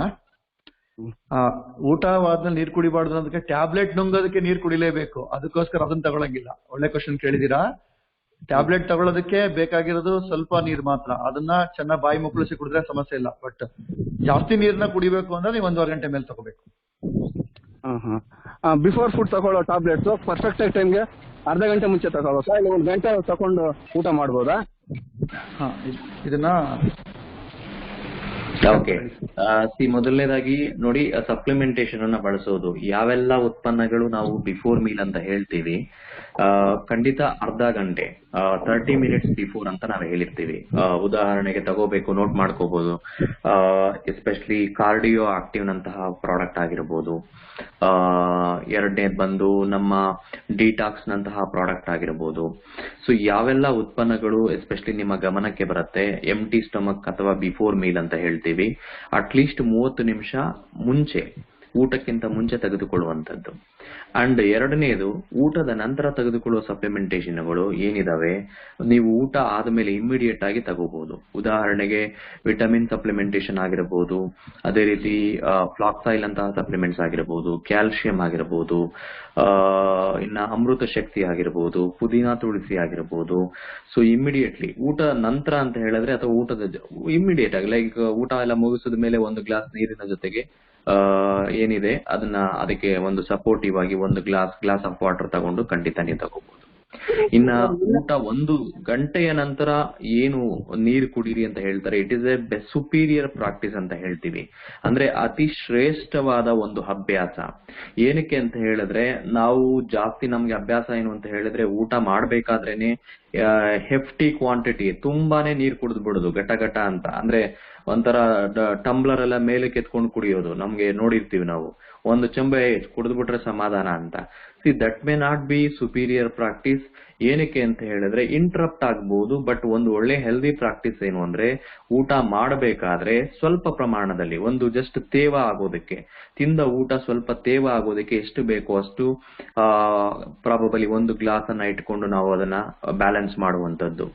ಇನ್ನ ಅದು ಡೈಜೆಸ್ಟಿವ್ ಎಲ್ಲ ಒಂದು ಪ್ರಕ್ರಿಯೆಗಳು ನಡೀತಾ ಇರಬೇಕಾದ್ರೆ ಒಂದು 1/2 hour ಅಥವಾ 1 ಗಂಟೆಯ ನಂತರ ಕುಡಿಯೋದ್ರಿಂದ ಒಂದು ಒಳ್ಳೆ ರೀತಿಯಲ್ಲಿ ಜೀರ್ಣಕ್ರಿಯೆಗಳಾಗೋದಕ್ಕೆ ಸಹ ಸಹಾಯ ಆಗ್ತದೆ. ಅದ್ರ ಜೊತೆಗೆ ಎಸ್ಪೆಷಲಿ ಗ್ಯಾಸ್ಟ್ರೈಟಿಸ್ ಅಂತಹ ಸಮಸ್ಯೆಗಳು ಹತೋಟಿಯಲ್ಲಿರ್ತವೆ. ಮಲಬದ್ಧತೆ ಕಾಂಪ್ಲಿಕೇಶನ್ಸ್ ಅವಾಯ್ಡ್ ಆಗ್ತದೆ. ಅದಕ್ಕೋಸ್ಕರ even before meal half an hour, ಊಟ ತಿನ್ನೋದಕ್ಕಿಂತ ಮುಂಚೆ ಅರ್ಧ ಗಂಟೆ ನಾವು ನೀರು ಕುಡಿಯೋದಕ್ಕೆ ಹೇಳ್ತೀವಿ. ಸೊ ಯಾಕೆಂದ್ರೆ ರೆಡಿ ಮಾಡುತ್ತೆ, ನಿಮ್ಮ ಸಿಸ್ಟಮ್ ಅನ್ನ ರೆಡಿ ಮಾಡ್ಕೊಳುತ್ತೆ. ಸೊ ಮತ್ತೆ ನೀವು ಊಟ ಮಾಡಿದಾಗ ಒಂದು ಒಳ್ಳೆ ಜೀರ್ಣಕ್ರಿಯೆಗಳಾಗೋದಕ್ಕೆ ಹೆಲ್ಪ್ ಆಗ್ತದೆ. ಊಟದ ನಂತರ 1 ಅವರ್ ಬಿಟ್ಟು ನೀವು ಕುಡಿಯುವಂತ ನೀರೇನಾಗುತ್ತೆ, ಸೊ ನಿಮ್ಮ ಜೀರ್ಣಕ್ರಿಯೆಯಲ್ಲಿ ಏನು ಆಲ್ರೆಡಿ ಅಸಿಮಿಲೇಷನ್ ಆಗಿದೆ, ಪೋಷಕಾಂಶಗಳ ಬಳಕೆ ತುಂಬಾ ವೇಗವಾಗಿ ನಡೆಯೋದಕ್ಕೆ, ಬ್ಲಡ್ ಸರ್ಕ್ಯುಲೇಷನ್ ಸರಾಗಗತಿಯಲ್ಲಿ ನಡೆಯೋದಕ್ಕೆ ಹೆಲ್ಪ್ ಆಗ್ತದೆ. ಸೊ ಅದನ್ನ ಬೆಸ್ಟ್ ಪ್ರಾಕ್ಟೀಸ್ ಅಂತ ಹೇಳ್ತೀವಿ. ಅದು ಎಲ್ಲರಿಗೂ ಸಾಧ್ಯ ಆಗದೆ ಇರಬಹುದು. ಸೊ ಕಂಡೀಷನ್ ಸಪ್ಲೈ ಅನ್ನುವಂತಹ ಪದವನ್ನ ಬಳಸ್ತೀವಿ. ಯಾಕಂದ್ರೆ ಎಸ್ಪೆಷಲಿ ನಾವು ಸಪ್ಲಿಮೆಂಟ್ಸ್ ಅನ್ನ ತಗೋಬೇಕಾದ್ರೆ ಖಂಡಿತ ಒಂದು ಗ್ಲಾಸ್ ಆಫ್ ವಾಟರ್ ಅನ್ನೋ ಒಂದು ಅಂಶವನ್ನ ನೀವು ನೆನಪಲ್ಲಿ ಇಟ್ಕೋಬಹುದು. 152 ml, 150 ml to 200 ml it is required to take any supplementation. Thank you, sir. Good morning, sir. Hello, sir. ಹೇಳಿ ಮೇಡಮ್. ಅದೇ ಸರ್, ನಮ್ದು ಆನ್ಲೈನ್ಸ್ ಒಬ್ರಿಗೆ ಪ್ರೋಟೀನ್ ಕ್ರಶ್ ಮತ್ತೆ ಫ್ಯಾಕ್ಸ್ ಆಯಿಲ್ ಕೊಟ್ಟಿದ್ದು ಸರ್. 1 ಮಂತ್ಸ್ ಆಗಿದೆ ಈಗ ಅವರು ತಗೊಂತಾ ಇದ್ದಾರೆ. ಅವ್ರಿಗೆ ತೊಡೆ ತುಂಬಾ ನೋವು ಬರ್ತೈತೆ ಅಂತ ಸರ್. ಅದು ಕಾಲು ಎತ್ತಿಡಕ್ಕಾಗಲಷ್ಟು ಪೇನ್ ಇದೆ ಅಂತೆ. ಅದಕ್ಕೆ ಮತ್ತೇನ್ ಕೊಡ್ಬೋದು ಅಂತ ಗೊತ್ತಿಲ್ಲ. ಓಕೆ, ಯಾವ ಕಾರಣದಿಂದ ಆ ಸಮಸ್ಯೆ ಇದೆ ಮೇಡಮ್? ಡಾಕ್ಟರ್ಗೆ ಪರಿಚಯ ಏನಾದ್ರು ತೋರಿಸಿದಾರಾ? ಎಕ್ಸ್ರೇ ಏನಾದ್ರು ಮಾಡಿಸಿದಾರಾ? ಅಥವಾ ಏನು, ಯಾವ ಸಮಸ್ಯೆಯಿಂದ ಅವರು ಏನ್ ಕೆಲಸ ಮಾಡ್ತಾರೆ, ಯಾಕೆ ಅದು ಆಗಿದೆ, ಎಷ್ಟು ದಿವಸದಿಂದ ಆಗಿದೆ, ಎಲ್ಲಾದ್ರೂ ಬಿದ್ದಿದ್ರಾ ಅಥವಾ ಎಲ್ಲಾದ್ರೂ ಲೈಕ್ ಕ್ರಾಂಪ್ಸ್ ಆಗಿದೆಯಾ, ಅವ್ರಿಗೆ ಕೂತ್ಕೋಬೇಕಾದ್ರೆ ಎದ್ಬೇಕಾದ್ರೆ ಏನಾದ್ರು ಕಷ್ಟ ಆಯ್ತಾ ಯಾವಾಗಾದ್ರೂ? ಇಲ್ಲ, ಅವರು ದಪ್ಪ ಇದ್ದಾರೆ ಸರ್, ತುಂಬಾ ದಪ್ಪ ಇದ್ರು. ವೇಟ್ ಲಾಸ್ ಅಂತ ಹೇಳಿ ಫ್ಯಾಕ್ಸ್ ಆಯಿಲ್, ಪ್ರೋಟೀನ್ ಕ್ರಶ್ ಕೊಟ್ಟಿದ್ದೆ, ಗ್ರೀನ್ ಟೀ ತಗೊಂತಾ ಇದಾರೆ. ಈ 3 ತಗೊಂತಾ ಇದಾರೆ. 3 ತಗೊಂತಾ ಇದಾರೆ. ಈಗ ಪೇನ್ ಜಾಸ್ತಿ ಆಗ್ತೈತೆ ಅಂತ, ಅದು ತೊಡೆ ನೋವು. ಆಮೇಲೆ ಹೊಟ್ಟೆನೂ ತುಂಬಾ ಬಂದಿದೆ ಫ್ಯಾಟ್. ಅಂದ್ರೆ ವೇಟ್ ಲಾಸ್ ಆಗ್ತಾ ಇದಾರೆ, ಹೊಟ್ಟೆ ತುಂಬಾ ಇದೆ ಅಂತೆ, ಮತ್ತೆ ತೊಡೆ ನೋವು ಬಹಳ ಬರ್ತಾ ಇದೆ ಅಂತೆ ಸರ್. ಎಲ್ಲಿ ಬಿದ್ದಿಲ್ಲ, ಎಲ್ಲಿ ಏನೂ ಆಗಿಲ್ಲ ಪ್ರಾಬ್ಲಮ್ ಅವ್ರಿಗೆ. ನಮ್ ಸಪ್ಲಿಮೆಂಟ್ ಏನಾದ್ರು ಹಂಗ ಆಗ್ತೈತಾ ಅಂತ ನಾನು ಕೇಳ್ತೀನಿ ಸರ್. ಸೊ ಒಮ್ಮೆಲೆ ಪರೀಕ್ಷೆ ಮಾಡಿಸ್ಬೇಕಾಗತ್ತೆ ಮೇಡಮ್, ಡಾಕ್ಟರ್ ಹತ್ರ ತೋರಿಸೋದಕ್ಕೆ ಹೇಳಿ. ಯಾವ ಕಾರಣದಿಂದ ಅಂತ ನನಗೆ ಕ್ಲಾರಿಟಿ ಇಲ್ಲ ಇದರಲ್ಲಿ, ಓಕೆ, ಯಾಕೆ ನೋವು ಬರ್ತಿದೆ ಅಂತ. But definitely not with the ಪ್ರಾಡಕ್ಟ್ಗಳ ಇದ್ರ ಮೂಲದಿಂದ ಮಾತ್ರ ಸಾಧ್ಯ ಇಲ್ಲ. ಯಾಕೆಂದ್ರೆ ಕೊಡ್ತಾ ಇರೋದು protein and flax oil. Even flax oil in fact ನೋವು ನಿವಾರಕವಾಗಿ ವರ್ತಿಸುತ್ತೆ. ಓಕೆ, ಬ್ಲಡ್ ಸರ್ಕ್ಯುಲೇಷನ್ ಚೆನ್ನಾಗಿ ಮಾಡುತ್ತೆ, ನೋವು ನಿವಾರಕವಾಗಿ ವರ್ತಿಸುತ್ತೆ. ಬಟ್ ಯಾಕೆ ಪೇನ್ ಅಂತ ಹೇಳ್ಬಿಟ್ಟು ಅವರು ಕಂಡ್ಕೋಬೇಕಾಗತ್ತೆ ಮೊದಲನೇದಾಗಿ, ಆಮೇಲೆ ಅವ್ರಿಗೆ ಹೆಲ್ಪ್ ಮಾಡಬಹುದು. ಅಂಡ್ ಇನ್ಫ್ಯಾಕ್ಟ್ ದೇಹ ಅಗ್ರ ಮಾಡ್ಕೊಳ್ಳೋದಕ್ಕೆ ವೆಯ್ಟ್ ಲಾಸ್ ಅಂತ ಏನ್ ಮಾಡ್ತಾ ಇದಾರೆ, ಗ್ರೀನ್ ಟೀ ಅನ್ನ ಸತತವಾಗಿ ಬಳಸ್ತಾ ಹೋಗ್ಬೋದು, ಫ್ಲಾಕ್ಸ್ ಆಯಿಲ್ ಅನ್ನ ಕಂಟಿನ್ಯೂ ಮಾಡಬಹುದು. ಅಂಡ್ ಸೊ ಪ್ರೋಟೀನ್ ಕ್ರಸ್ಟ್ ಏನಿದೆ, ನಾನು ಹೇಳಿದ ರೀತಿಯಲ್ಲಿ ಮೀಲ್ ರೀಪ್ಲೇಸ್ಮೆಂಟ್ ರೀತಿಯಲ್ಲಿ ಅವರಿಗೆ ಅದನ್ನ ಪ್ರಾಕ್ಟೀಸ್ ಮಾಡಿಸಬಹುದು. ಅಂಡ್ ಅಲೋವೆರಾ ಜ್ಯೂಸ್ ಅನ್ನ ಹೇಳಿ, ಖಂಡಿತ ಅವರಿಗೆ ಹೆಲ್ಪ್ ಆಗುತ್ತೆ. ಅಲೋವೆರಾ ಜ್ಯೂಸ್ ಒಂದು, ಇನ್ಫ್ಯಾಕ್ಟ್ ಏನಾದ್ರು ವೆಯಿನ್ಸ್ ಏನಾದ್ರು ಪ್ರೆಷರ್ ಆಗ್ತಾ ಇದ್ರೆ ಅಥವಾ ಅದರ ವಾತ ಏನಾದ್ರು ಉಂಟಾಗ್ತಾ ಇದ್ರೆ, ಸೊ ಅಲೋವೆರಾ ಜ್ಯೂಸ್ ಕೂಡ ಇಲ್ಲಿ ಖಂಡಿತ ಹೆಲ್ಪ್ ಆಗ್ಬೋದು. ಅದನ್ನ ಒಂದು 20 ml ಪರ್ ಡೇ ಯಾವಾಗಾದ್ರೂ ಲೈಕ್ ಖಾಲಿ ಹೊಟ್ಟೆಯಲ್ಲಿ ಸಾಯಂಕಾಲ ಅಥವಾ ಬೆಳಿಗ್ಗೆ ಹೊತ್ತು ತಗೊಳ್ಳೋದಕ್ಕೆ ಹೇಳಿ, ಸೊ ಸಹಾಯ ಆಗುತ್ತೆ. ಬಟ್ ಬಿಫೋರ್ ದಟ್ ಯಾವ ಕಾರಣದಿಂದ ಅವ್ರಿಗೆ ಪೇನ್ ಬರ್ತಾ ಇದೆ ಅವ್ರು ಕಂಡ್ಕೋಬೇಕು, ಅಥವಾ ಮೊದಲು ನೀವು ಪರಿಶೀಲನೆ ಮಾಡಿ ಅದನ್ನ ಚೆಕ್ ಮಾಡಿಸಿ ಮೇಡಮ್. ಓಕೆ, ಅನಲೈಸ್ ಮಾಡ್ಕೊಳ್ಳಿ. Thank you. Yes sir, thank you. ಈಗ ಇದನ್ನ ಎಂಡ್ ಮಾಡೋಣ ಇವತ್ತಿಗೆ. ಸರ್ ಫೈನಲ್ ಆಗಿ 2 ದಿನ ಮಾತ್ರ ತಗೊಳ್ಳೋಣ ನಾವು, ನಾಳೆ ಮತ್ತೆ ನಾಡಿದ್ದು ಗುರುವಾರ ಶುಕ್ರವಾರ. ಅಷ್ಟರೊಳಗಡೆ ಇಂಪಾರ್ಟೆಂಟ್ ಇರ್ತಕ್ಕಂಥದ್ದು ತುಂಬಾನೇ ಜನರಲ್ ಆಗಿರ್ತಕ್ಕಂಥ ಕ್ವಶನ್ಸ್ ತಗೊಳ್ಳೋಣ. ಅದಾದ್ಮೇಲೆ ಏನಾದ್ರು ಇದ್ರೆ ಅದಕ್ಕೆ ಸಪರೇಟ್ ಆಗಿ ಬೇರೆ ಒಂದು ಪ್ಲಾನ್ ಮಾಡೋಣ. ಅದಕ್ಕೆ ನನ್ನ ರಿಕ್ವೆಸ್ಟ್ ಗೆ ಯಾರೆಲ್ಲ ಕ್ವಶನ್ಸ್ ಕೇಳ್ಬೇಕು ಅಂತಿದ್ದೀರಾ, ಜನರಲ್ ಕ್ವಶನ್ಸ್ ಎಲ್ಲದು ಲೀಡರ್ಸಿಗೆ ಕಳಿಸಿರಿ. ಆಮೇಲೆ ನಾವು ಕಂಪ್ಲೀಟ್ ಮಾಡೋಣ ಇದನ್ನ. ಬಿಕಾಸ್ ಇನ್ನೂ ಸಾಕಷ್ಟು ನಮ್ದು ಲರ್ನಿಂಗ್ ಇದೆ. ನೆಕ್ಸ್ಟ್ ವೀಕ್ ಇಂದ ಬೇರೆ ನೆಕ್ಸ್ಟ್ ಟಾಪಿಕ್ ಹೋಗ್ಲೇಬೇಕಾಗುತ್ತೆ.